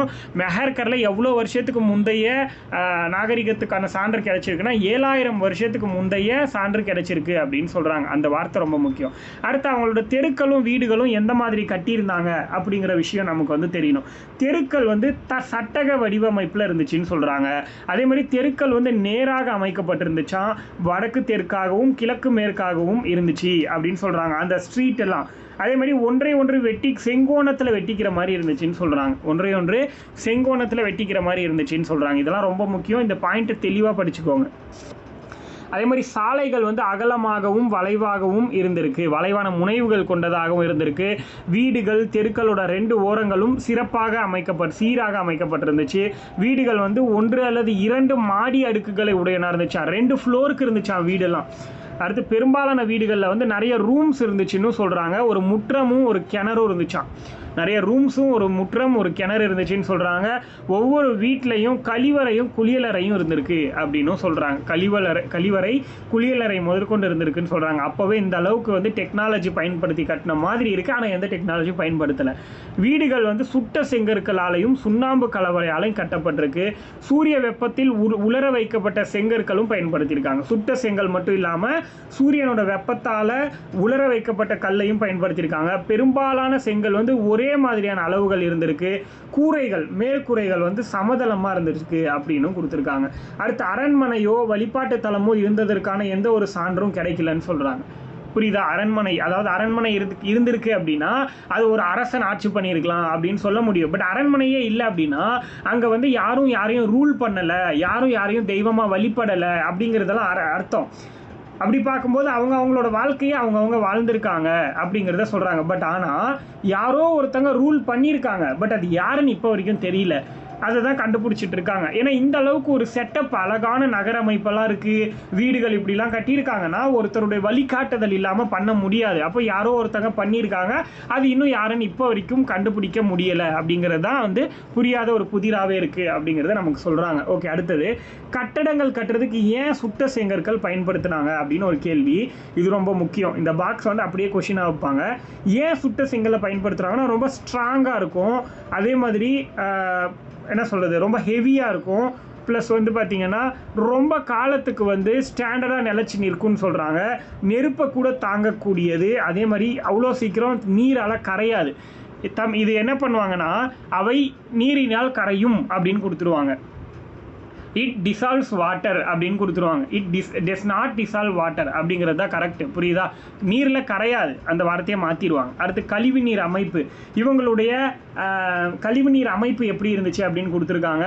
எல்லா நகரங்கள்லையும் மூடப்பட்ட கழிவுநீர் வடிகால் அமைப்பு இருந்துச்சு அப்படின்னு சொல்கிறாங்க. வடிகால்கள் வந்து செங்கற்களை கொண்டும் கல் தட்டைகளை கொண்டும் மூடப்பட்டிருந்துச்சு. இங்கே கொடுத்துருக்காங்க பாருங்கள் இந்த பாக்ஸு. இந்த மாதிரி வடிகால்களை வந்து மூடி வச்சுருந்தாங்களாம். பாருங்களேன், செங்கல் இப்போ இருக்கிற மாதிரியே அப்போ உருவாக்கியிருக்காங்க, அந்த செவ்வகம் ஷேப்பில் கரெக்டாக. அடுத்து வந்து வடிகால் வந்து கழிவு நீர் தேங்காமல் செல்வதற்கு வசதியாக லேசான மென்சரிவை கொண்டிருந்துச்சு அப்படின்னு சொல்கிறாங்க. அதே மாதிரி கழிவு பொருட்களை அப்புறப்படுத்துறதுக்கு துளைகளும் சரியான இடைவெளியில் போட்டிருந்தாங்களாம். பார்த்துக்கோங்க எந்த அளவுக்கு அறிவு இருந்திருக்கு அப்படின்னு. இந்த பீரியட்லேயே மூளை சின்னதாக இருக்கும்போதே இவ்வளோ யோசிச்சிருக்காங்க. இவங்கெல்லாம் இப்போ வாழ்ந்துருந்தாங்கன்னா இன்னும் மோசமாக யோசிச்சிருப்பாங்கன்னு சொல்லலாம் நம்ம. அதே மாதிரி வீட்டில் வந்து கழிவுநீர் வந்து பல தெருக்களின் கீழ் அமைக்கப்பட்டிருக்கு. தெருக்களுக்கு அடியில் வந்து கழிவுநீர் போகிற குழாய்கள் வந்து அமைச்சிருக்கிறதா சொல்கிறாங்க. அதுக்கடுத்து ஒவ்வொரு வீட்லேயும் திடக்கழிவுகளை தேக்குவதற்கான குழிகளும் இருந்திருக்குன்னு சொல்கிறாங்க. அது திடக்கழிவுகளை தேக்கி கழிவு நீரை மட்டும் வெளியேற்றும் அப்படிங்கிறதையும் கொடுத்துருக்காங்க. பெருங்குளம் இது எங்கே இருந்துச்சுன்னு கேட்பாங்க. மொகஞ்சதாரோவில் இருந்துச்சுன்னு எழுத தெரியணும் உங்களுக்கு. ஓகேவா? இந்த பெருங்குளம் எப்படி இருந்துச்சு அப்படின்னா அது மொகஞ்சதாரோவில் இருந்துச்சு. ஃபஸ்ட்டு கேள்விக்கான பதில். ரெண்டாவது, இது எப்படி இருந்துச்சு? செவ்வக வடிவத்தில் இருந்துச்சு. ப்ளஸ் வந்து அது வந்து சிட்டியோட சென்டரில் அமைக்கப்பட்டிருந்துச்சு. அதே மாதிரி நீர் கசியக்கூடாதுன்றதுக்காக கட்டுமானம் வந்து நிறைய வித்தியாசமாக பயன்படுத்தியிருக்காங்க. அந்த நீர் கசியாமல் இருக்கிறதுக்கான ஒரு மிகப்பெரிய சான்று இதுதான் அப்படின்னு கொடுத்துருக்காங்க. இந்த குளத்துடைய சுவர்கள் வந்து சுட்ட செங்கற்களால் கட்டப்பட்டு நீர் கசியாமல் இருக்கிறதுக்கான சுவர்லையும் தளத்திலே பல அடுக்குகள் இயற்கை தார் வந்து பூசியிருக்காங்க அப்படின்னு சொல்கிறாங்க. வடப்புறத்துல இருந்தும் தென்புறத்துல இருந்தும் குளத்துக்கு செல்வதற்கு படிக்கட்டுகள் இருந்துச்சு. குளத்தோட பக்கவாட்டில் 3 புறமும் அறைகள் இருந்திருக்கு உடை மாற்றுவதற்காக. அதே மாதிரி அருகில் இருந்த கிணறில் இருந்து நீர் இறைக்கப்பட்டு பெருங்குளத்தில் விடப்பட்டிருக்கு. உபயோகப்படுத்தப்பட்ட நீர் வெளியேறதுக்கான வழியும் செஞ்சுருக்காங்க அப்படின்னு சொல்கிறாங்க. புரியுதா? அப்போ பெருங்குளம் எங்கே இருந்துச்சுன்னா மொகஞ்சதாரோவில் இருந்துச்சு. தானிய களஞ்சியம் எங்கே இருந்துச்சுன்னா அரப்பால் இருந்துச்சு. இதில் தெளிவு இருக்கணும், இதை மாற்றி போட்டுறக்கூடாது.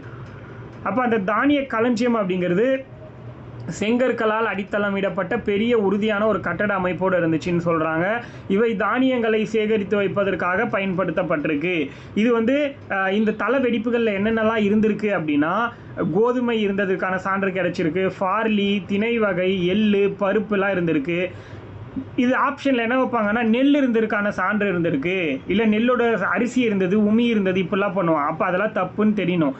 கோதுமை இருந்திருக்கு, பார்லி இருந்திருக்கு, திணை வகைகள் இருந்திருக்கு, மில்லட்ஸு, எள் இருந்திருக்கு, பருப்பு வகைகள் இருந்திருக்கு. இது நமக்கு தெரியணும்.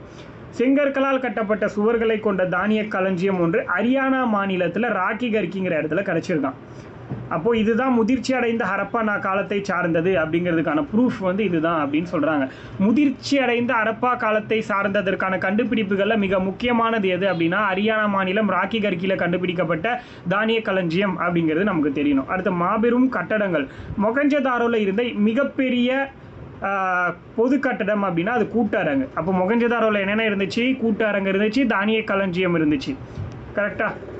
சரி, தானிய களஞ்சியம் அரப்பால் இருந்துச்சு. மொகஞ்சதாரோவில் இருந்தது கூட்ட அரங்கு ஒன்று. அதுக்கப்புறம் வந்து அந்த குளிக்கிறதுக்காக இருந்த பெருங்குளம் அதுதான். அதே மாதிரி இந்த கூட்ட அரங்கு அப்படிங்கிறது 20 தூண்களும் 4 வரிசைகளை கொண்டு பறந்து விரிந்த கூடமாக இருந்துச்சுன்னு சொல்கிறாங்க. அதுக்கடுத்து இவங்களோட வணிகமும் போக்குவரத்து, அதாவது ட்ரேட் அண்டு போக்குவரத்து மீன்ஸ் அந்த டிரான்ஸ்போர்ட்டேஷன் எப்படி இருந்துச்சு அப்படின்னா ஹரப்பா மக்கள் வந்து பெரிய வணிகர்களாக இருந்திருக்காங்க அப்படின்னு சொல்கிறாங்க. ஏன்னா இவங்க வந்து தரப்படுத்தப்பட்ட எடைகள் மற்றும் அளவைகளை பயன்படுத்தியிருக்காங்க. அதே மாதிரி பொருட்களோட நீளத்தை விட அதோடைய அளவுகள் குறிக்கப்பட்ட குச்சிகளை பயன்படுத்தியிருக்காங்க. நீளத்தை அளவிடுறதுக்காக அளவுகள் குறித்த குச்சிகளை பயன்படுத்தியிருக்கிறதா சொல்கிறாங்க. அவங்க வந்து சக்கர வண்டிகளை பயன்படுத்தியிருக்காங்க. ஆரக்கால் முக்கியமாக என்ன அப்படின்னா ஆரக்கால் இல்லாத சக்கரத்தை பயன்படுத்தியிருக்காங்க. ஸ்போக்ஸ்ன்னு சொல்லுவோம்ல நடுவில், அது இல்லாத சக்கரங்களை பயன்படுத்தியிருக்காங்க.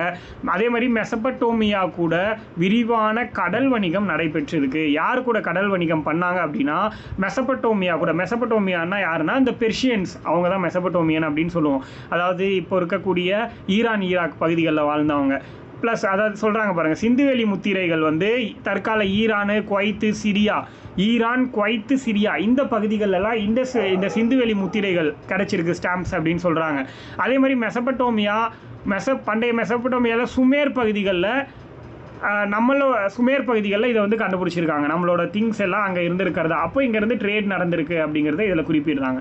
மெசபடோமியாவில் சுமேரியர்கள் அப்படின்னு ஒரு டைப் ஆஃப் பீப்புள் வாழ்ந்திருக்காங்க. அடுத்து சுமேரியாவுடைய அக்காடிய பேரரசிற்குட்பட்ட அரசர் தான் யாருன்னா நாரம்சின். இவர் வந்து சிந்துவெளி பகுதியில் மெலுகா அப்படிங்கிற ஒரு இடத்துல இருந்து அணிகலன் வாங்கியிருக்கிறதாக நாரம்சின் அப்படிங்கிற குறிப்பில் அவர் எழுதின குறிப்பில் இருக்குது அப்படிங்கிறத கொடுத்துருக்காங்க. நாரம்சின்னுங்கிறவர் யாருன்னா சுமேரியாவில் இருந்தவர், அதாவது மெசபடோமியாவில் சுமேரியாங்கிற இடத்துல இருந்த ஒரு அரசன். இவர் வந்து சிந்துவெளி பகுதியில் மெலுகா அப்படிங்கிற இடத்துல இருந்து அணிகலன் வாங்கியிருக்கிறதாக ஒரு குறிப்பு இருக்குது அப்படிங்கிறத கொடுத்துருக்காங்க. போக்குவரத்துக்காக காளைகளை பயன்படுத்தியிருக்காங்க. சிந்து சமவெளி நாகரிக மக்கள் போக்குவரத்துக்காக காளைகளை பயன்படுத்தியிருக்காங்க அப்படிங்கிறது நமக்கு தெரியணும். அதே மாதிரி அவங்க விவசாயத்துக்காக எருதுகளை பயன்படுத்தியிருக்காங்க. ஞாபகம் இருக்கா, முன்னாடி பார்த்தோம். அடுத்து பெர்ஷியனுடைய வளைகுடாக்கள் மற்றும் மெசபடோமியாவில் கண்டுபிடிக்கப்பட்டதை மாதிரி உருளை வடிவ முத்திரைகள் சிந்துவெளி பகுதியில் கிடைச்சிருக்கு அப்படின்னு சொல்கிறாங்க. உருளை வடிவ முத்திரைகள் வந்து சிந்துவெளி பகுதியில் கிடைச்சிருக்கான். அப்போனா அது பெர்ஷியன்ஸ் யூஸ் பண்ணது, மெசபடோமியர்கள் யூஸ் பண்ணது அப்படின்னு சொல்கிறாங்க.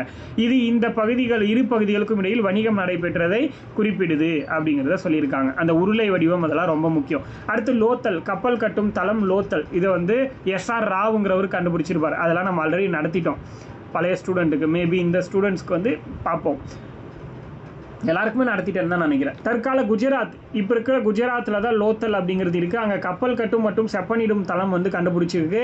முதல்ல என்னது செயற்கையாக உருவாக்கப்பட்ட ஒரு துறைமுகமா அப்படின்னு சொல்லுவாங்க. இயற்கையாக உருவான துறைமுகம் சம்திங் சொல்லுவாங்க.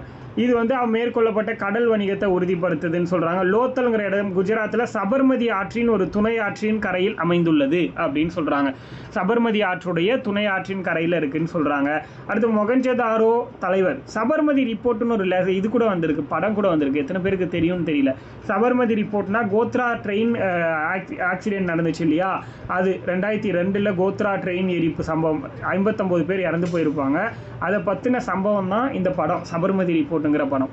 ஓகே, மொகஞ்சதாரோவுடைய தலைவர் யார்? அந்த மொகஞ்சதாரோவோட தலைவர் அப்படின்னா ஒரு ஆண் சிலை ஒன்று கிடச்சிருக்கு அமர்ந்த நிலையில். அது மொகஞ்சதாரோவில் இருந்திருக்குன்னு சொல்கிறாங்க. அது பார்த்தீங்கன்னா நெற்றியில் ஒரு தலைப்பட்டை இருந்திருக்கு. வலது கையோட மேல் பகுதியில் ஒரு சிறிய அணிகலன் இருந்திருக்கு. அதோட தலைமுடியும் தாடியும் நன்றாக ஒழுங்குபடுத்தப்பட்டு காணப்படுது. காதுகளுக்கு கீழே வந்து பார்த்தீங்கன்னா 2 துளைகள் இருந்திருக்கு. தலையில் வந்து ஒரு அணிகலன் அணிஞ்சிருக்காங்க. அது காது வரைக்கும் இணைக்கிறதுக்காக காதில் ஓட்ட போட்டிருக்கலாம் அப்படின்னு சொல்கிறாங்க. அதுக்கடுத்து இடது பக்கம் தோல் வந்து பூக்களாலும் வளையங்களால் அலங்கரிச்சிருக்கிறதா சொல்கிறாங்க. அதே மாதிரி இன்றைக்கும் வந்து இந்த மாதிரி வடிவமைப்பு பயன்படுத்தப்படுறதா சொல்கிறாங்க. அப்பகுதியில் மக்களால் இன்றைக்கும் பயன்படுத்தப்பட்டிருக்கு அப்படிங்கிறத சொல்கிறாங்க. அடுத்து தொழில்நுட்பம். இவங்களோட தொழில்நுட்பம் சிந்துவெளி நாகரிக மக்கள் தரப்படுத்தப்பட்ட எடைகள் அளவீடுகளை உருவாக்கியிருக்காங்க. இங்கே கொடுத்துருக்காங்க பாருங்கள், ஒரு பர்ஃபெக்ட் ஷேப்பில் வந்து எடை போடுறதுக்கான கற்களை பயன்படுத்தியிருக்காங்களாம். குஜராத்தில் வந்து லோத்தலில் யானை தந்தத்தினால் ஆன ஒரு சிறிய அளவீடை கண்டுபிடிச்சிருக்காங்க. அதாவது மற்ற சமகால எகிப்திய நாகரிகம், சீன நாகரிகம், மெசபடோமியா நாகரிகம் எல்லா நாகரிகங்களையும் கம்பேர் பண்ணும்போது மிக சிறிய அளவுகோல், ரொம்ப ஸ்மாலஸ்ட்டு ஸ்கேல் வந்து இது அப்படிங்கிறத கண்டுபிடிச்சிருக்காங்க. லோத்தலில் கிடைச்சது 1704 மில்லிமீட்டர். ஆக்சுவலி ஆப்ஷனில் இதை வந்து சென்டிமீட்டர்னு வச்சுருவாங்க, இல்லை 1407ன்னு வைப்பாங்க, இல்லை 1740ன்னு வைப்பாங்க. இந்த மாதிரி வித்தியாசமாக மாற்றி வைக்கிறதுக்கு வாய்ப்பு இருக்குது. இந்த இடத்துல தெளிவாக படித்து வச்சுக்கோங்க. ஸோ இங்கே தான் நீங்கள் மிஸ்டேக் பண்ணுவீங்கிறது நானே பர்ஃபெக்டாக சொல்லிடுறேன். அதனால் தப்பு பண்ணக்கூடாது. நீங்கள் மனிதர்களால் முதலில் பயன்படுத்தப்பட்ட உலோகம் எது அப்படின்னா அது செம்பு தான், காப்பர் அப்படின்னு சொல்லுவோம் இல்லையா, அது. அவ்வளோதான், முடிக்க போகிறோம் இந்த லெசனையும். அடுத்து மொகஞ்சதாரோவில் வெண்கலத்தாலான ஒரு சிலை கிடச்சிருக்குன்னு சொல்கிறாங்க. புரியுதா? மொகஞ்சதாரோவில் இந்த நடனமாது அப்படின்னு சொல்லுவோம் இந்த சிலையை. இது எங்கே கிடச்சிருக்குன்னா அதுவும் மொகஞ்சதாரோவில் தான் கிடச்சிருக்கு அப்படின்னு நமக்கு வந்து தெரியணும்.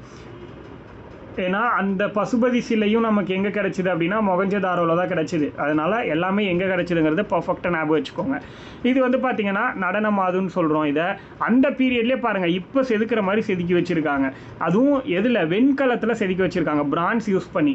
ஸோ ஜான் மார்ஷல் தான் வந்து இந்த சிலையை வந்து கண்டுபிடிச்சிருக்காரு. சார் ஜான் மார்ஷல் அப்படிங்கிறவர் முதல்ல இந்த சிலையை அவர் பார்த்தப்போ வரலாற்றுக்கு முந்தைய காலத்தின் உருவாக்க முறையை சார்ந்தது அப்படிங்கிறது நம்புறதுக்கு கடினமாக இருந்துச்சு. ஏன்னா இன்னைக்கு உருவாக்கின மாதிரி இருக்காம். அதாவது கிரீக் பீரியட் வரைக்கும் கூட இந்த மாதிரி ஒரு சிலை வந்து உருவாக்கியிருக்க முடியுமா அப்படின்னா டவுட்டு தான். ஆனால் அப்போவே உருவாக்கியிருக்காங்கன்னா அவ்வளோ பெரிய விஷயம் இது அப்படிங்கிறத சொல்கிறாங்க. பட் ஆனால் இது கண்டிப்பாக சிந்து சமவெளி நாகரிக பீரியடை சேர்ந்தது தான் அப்படிங்கிறத ப்ரூஃபோட சொல்கிறார் இவர். யார் அப்படின்னா இந்த சர் ஜான் மார்ஷல் அப்படிங்கிறவர். அதுக்கடுத்து கேவிடி, அதாவது அப்படின்னா என்னென்னா கொர்க்கை வஞ்சி தொண்டி வளாகம். அதாவது பாகிஸ்தானில் இன்னைக்கும் இந்த பாக்ஸ் ரொம்ப முக்கியம். பாகிஸ்தான் இப்போ தமிழ்நாட்டில் கொர்க்கைங்கிறது இருக்குது, வஞ்சி தொண்டி இதெல்லாம் தமிழ்நாட்டில் இருக்குது. ஆனால் பாகிஸ்தானில் இன்னைக்கும் கொர்க்கை வஞ்சி தொண்டி மத்ரை உரை கூடல்கர் இந்த பெயர் கொண்ட இடங்கள் இருக்குதுன்னு சொல்கிறாங்க. பாருங்கள், இந்த மேப்பில் கொடுத்துருப்பாங்க. அதுக்கடுத்து அதே மாதிரி கொர்க்கை பூம்புகார் இந்த மாதிரி சங்ககால நகரங்களோட துறைமுகங்கள் ஆப்கானிஸ்தானில் இருக்குதுன்னு சொல்கிறாங்க. எது பாகிஸ்தான் எது ஆப்கானிஸ்தான்னு தெரியணும்.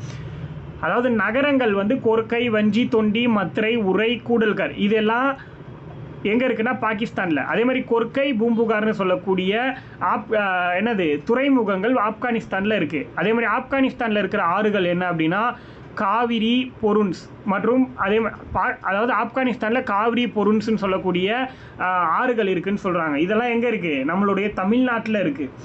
அதே மாதிரி பாகிஸ்தானில் இருக்கக்கூடிய ஆறுகள் வந்து பார்த்திங்கன்னா காவிரி வாலா பொருணை அப்படிங்கிற பெயர்களில் பாகிஸ்தானில் இருக்குதுன்னு சொல்கிறாங்க. இதெல்லாம் வந்து நீங்கள் டீட்டெயிலாக தெரிஞ்சுக்கணும். இதில் வந்து சந்தேகம் வரக்கூடாது உங்களுக்கு எப்போவுமே. அதுக்கடுத்து சிந்துவெளி நாகரிகத்துடைய மறைந்த பொக்கிஷங்கள் என்னது? பழங்கால எழுத்துக்களை படிப்பதன் மூலம் அக்கால நாகரிகத்தை அறிந்து கொள்ளலாம். ஆனால் சிந்துவெளி எழுத்துக்களை இன்னைக்கு வரைக்கும் நம்மளால் புரிந்து கொள்ள முடியவில்லை. அந்த லைன் ரொம்ப முக்கியம். சிந்துவெளி மக்களுடைய வாழ்க்கை முறையை அறிவதற்கு வேறு ஏதாவது சான்றுகள் இருக்கா அப்படின்னா உடை. பொதுவாக பருத்தி ஆடைகள் தான் பயன்பாட்டில் இருந்திருக்கு. அவங்க வந்து கண்டுபிடிச்ச நூலை சுற்றி வைக்கிறதுக்காக சுழலச்சு பயன்படுத்தியிருக்காங்க. அது வந்து பார்த்திங்கன்னா நூல் நூற்கவும் செஞ்சுருக்காங்க. அந்த கம்பளி ஆடைகளும் உபயோகப்படுத்தப்பட்டிருக்கு. இதெல்லாம் லைனாக தெரியணும். இதெல்லாம் ஸ்டேட்மெண்ட்டில் வைப்பாங்க. அன்பும் அமைதியும். குடியிருப்புகள் தரைமட்டத்திலிருந்து நல்லா உயர்த்தப்பட்ட தளங்களில் கட்டப்பட்டிருக்கு. சிந்துவெளி மக்கள் அமைதியான வாழ்க்கை வாழ்ந்திருக்காங்க. ஏன்னா அவங்கக்கிட்ட எந்த ஒரு படை இருந்ததற்கான ஆதாரமும் கிடைக்கல. சில ஆயுதம் மட்டுமே கிடைச்சிருக்கு. அதுவும் வேட்டையாடுறதுக்கு தான் பயன்படுத்தியிருக்காங்க. அதுக்கடுத்து அவங்க தங்களோட மேம்பட்ட நிலையை அவர்களுடைய ஆடைகள் விலை மதிப்பற்ற நகை மூலமாக வெளிப்படுத்தியிருக்காங்க. அதாவது நாங்கள் பணக்காரங்க அப்படிங்கிறது எப்படி சொல்லியிருக்காங்க? அவங்க யூஸ் பண்ணுற ட்ரெஸ்லையும் விலை மதிப்பற்ற நகைகளை வச்சும் சொல்லியிருக்காங்க. அடுத்து இவங்க யூஸ் பண்ண திங்ஸ் அணிகலன்கள் என்ன, ஆண் பெண் 2 பேருமே வந்து ஆபரணங்களை விரும்பி யூஸ் பண்ணியிருக்காங்க. கழுத்தணி, கையணி, வளையல், மோதிரம், காதணி, காலணி எல்லாத்தையும் யூஸ் பண்ணியிருக்காங்க. தங்கம், வெள்ளி, அடுத்து தந்தம், சங்கு, செம்பு, சுடுமண், விலை உயர்ந்த கற்களால் அணிகலன்கள் வந்து செய்யப்பட்டிருக்கு அப்படின்னு சொல்கிறாங்க. சிந்துவெளி மக்களுக்கு இரும்பை பற்றியும் குதிரையை பற்றியும் தெரியாது. ரொம்ப ரொம்ப முக்கியமானது.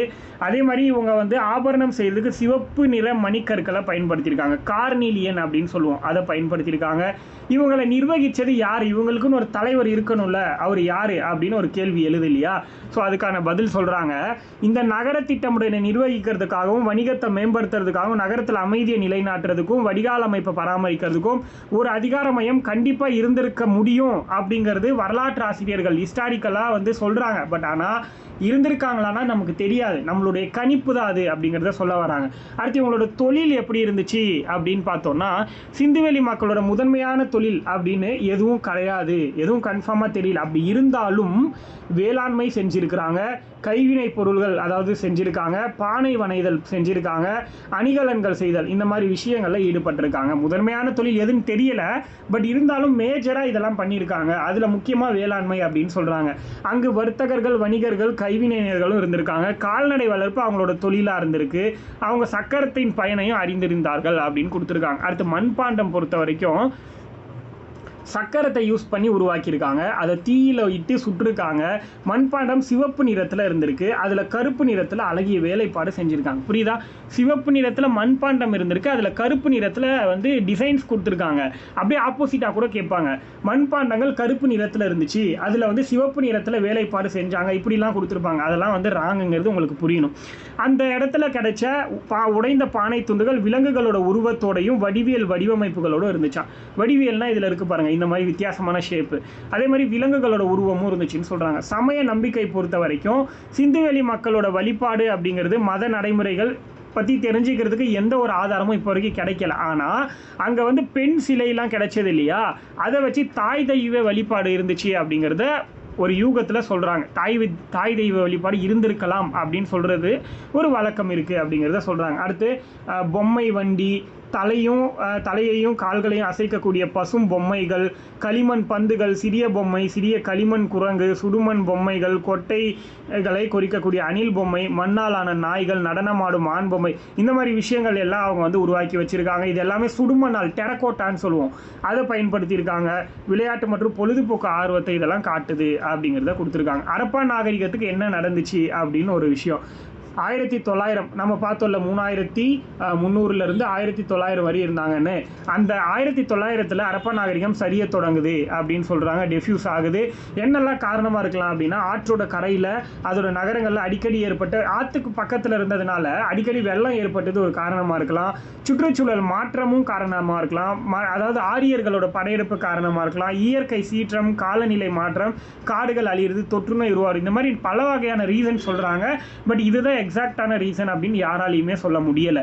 அதுக்கடுத்து மொகஞ்சதாரோல தொல்பொருள் ஆராய்ச்சி நடக்கக்கூடிய இடத்தை வந்து உலக பாரம்பரிய தலமாக யுனெஸ்கோ அறிவிச்சிருக்காங்க. அதாவது யுனெஸ்கோவோட ஹெரிட்டேஜ் சைட்டை அனௌன்ஸ் பண்ணியிருக்காங்க. இந்த யுனெஸ்கோவோட ஹெரிட்டேஜ் சைட் அப்படிங்கிறது 1972 தான் ஒரு செஷன் நடத்தி இப்படி வந்து பாரம்பரியத்தை அறிவிக்கணும்னு முடிவே பண்ணாங்க. அது ஜஸ்ட் தெரிஞ்சுக்கோங்க. மொகஞ்சதாரோ ஒரு யுனெஸ்கோவோட ஹெரிட்டேஜ் சைட்டுங்கிறத ஞாபகம் வச்சுக்கோங்க. முதல் எழுத்து வடிவம் யாரால் உருவாக்கப்பட்டுச்சுன்னா சுமேரியர்களால் உருவாக்கப்பட்டுச்சு, அதையும் ஞாபகம் வச்சுக்கோங்க. அதுக்கடுத்து சிந்துவெளி நாகரிகம் பொதுவான உண்மை என்ன, இது வந்து உலகத்தோட மிக பழமையான நாகரிகங்கள்ல இதுவும் ஒன்று. இது மட்டும் கிடையாது, இதுவும் ஒன்று. பழமையான 4 நாகரிகங்களில் பெரிய பரப்பளவு கொண்டது. அதாவது என்னது, பிக்கஸ்ட் ஏரியாவோட இருக்கிறது இது அப்படின்னு சொல்றாங்க. உலகத்தோட முதல் திட்டமிடப்பட்ட நகரங்கள், அதாவது பிளானட் சிட்டி அப்படின்னு சொல்றாங்க. மேம்பட்ட சுகாதாரமும் வடிகால் அமைப்பு இருந்துச்சு. சுத்தம் மற்றும் சுகாதாரம் பற்றிய உணர்வு வந்து டாப்ல இருந்துச்சுன்னு சொல்றாங்க. அடுத்து இவங்க வந்து எப்படி இதோட ஏஜை கண்டுபிடிக்கிறாங்க, இதோட காலகட்டம்லாம் அப்படின்னா, கதிரியக்க கார்பன் வயது கணிப்பு முறை அப்படின்னு சொல்றாங்க. கார்பன் கதிரியக்கம் அப்படின்னா அதுக்கு யூஸ் பண்ற ஐசோடோப் என்ன அப்படின்னா கார்பன் 14 யூஸ் பண்றாங்க. ஒரு பொருளோட வயசு அறிவதற்காக அந்த கார்பன் 14 யூஸ் பண்றாங்க அப்படின்னு சொல்றாங்க. இது ஒரு ஐசோடோப் அப்படிங்கிறத நமக்கு கொடுத்துருக்காங்க. அடுத்து இந்த நாகரிகத்துடைய பரப்பளவு ஏரியா வந்து கொடுத்துருக்காங்க பாருங்க. அதாவது மேற்குல என்ன, மேற்குல வந்து பலூச்சிஸ்தான், பாகிஸ்தானில் பலூச்சிஸ்தான்லேருந்து மக்ரான் கடற்கரை வரைக்கும், கிழக்குல வந்து காகர் ஹக்ரா நதி பள்ளத்தாக்கு வரைக்கும், புரியுதா? வடகிழக்கு அப்படின்னா ஆப்கானிஸ்தானில் இருக்குது. வடகிழக்கை பொறுத்த வரைக்கும் ஆப்கானிஸ்தானில் இருக்குது. தெற்கில் வந்து மகாராஷ்டிரா வரைக்கும் பரவி இருந்திருக்கு. இது கண்டிப்பாக கேட்பாங்க. அதாவது என்னது, மேற்குனா பலூச்சிஸ்தான்லேருந்து மக்ரான் வரைக்கும், கிழக்கில் வந்து காகர் ஹாகரா நதி பள்ளத்தாக்கு, வடகிழக்கில் வந்து ஆப்கானிஸ்தான், தெற்கில் வந்து மகாராஷ்டிரா. இது நம்ம எல்லாருக்கும் தெரியணும். அதுக்கடுத்து அந்த பீரியடில் என்னெல்லாம் இருந்துச்சு அப்படின்னா, கிசா பிரமிடுன்னு ஒன்று இருந்துச்சு. 2500வது வருஷத்தில் குஃபு மன்னனால் சுண்ணாம்பு கல்லாலேயே கட்டப்பட்டது. கிசாங்கிறது குஃபு மன்னனால் 2500 சுண்ணாம்பு கல்லால் கட்டப்பட்டது. அடுத்தது சுமேரியர் காலகட்டத்தில் மெசபட்டோமியாவில் உர் ஜிகுராட் அப்படிங்கிற ஒரு பில்டிங் கட்டியிருக்காங்க. உர் அப்படிங்கிறது நம்மு என்ற அரசனால் சின்னுங்கிற சந்திர கடவுளுக்காக கட்டப்பட்டிருக்கான். சின் அப்படிங்கிற ஒரு சந்திர கடவுளுக்காக நம்முங்கிற ஒரு கட்டினர் தான் உர் ஜிகுராட் அப்படிங்கிற ஒரு பில்டிங். அதுக்கடுத்து பார்த்தீங்க அப்படின்னா அபு சிம்பல் அப்படிங்கிற ஒரு இடம் எகிப்தில் இருக்குது. இது வந்து 2ஆம் ராமசேஸுங்கிறவரால் கட்டப்பட்ட இரட்டை கோவில்கள் உள்ள இடம். 2ஆம் ராமசேஸ் 2 அப்படிங்கிறவரால் கட்டப்பட்ட இரட்டை கோவில்கள் இருக்கிற இடம். எகிப்து அரசர் 2ஆம் ராமசேஸால். அபு சிம்பல் அப்படிங்கிறது இந்த இடத்தோட பேர். ஓகேவா? இது எல்லாத்தையும் தெரிஞ்சுக்கோங்க. அதுக்கடுத்து கொஷின், சிந்துவெளி மக்கள் எந்த உலோகத்தை பற்றி அறிந்திருந்தனர் அப்படின்னா, இரும்பு தவிர இது எல்லாமே தெரிஞ்சிருந்துச்சு. அப்போ லாஸ்ட் 3 ஆப்ஷன் கிடையாது, ஃபர்ஸ்ட் ஆன்சர் தான் கரெக்டு. சிந்துவெளி நாகரிகம் எக்காலத்தை சார்ந்தது அப்படின்னா நம்ம சொல்லுவோம் மெகர்கர் அப்படின்னு சொல்லுவோம் இல்லையா, அப்போ அது வந்து புதிய கற்காலத்தை சேர்ந்தது அப்படின்னு சொல்லலாம். புதிய கற்காலம் அப்படிங்கிறத விட உலோக காலம்னு கூட சொல்லலாம், உலோக காலம்னு சொல்லலாம்.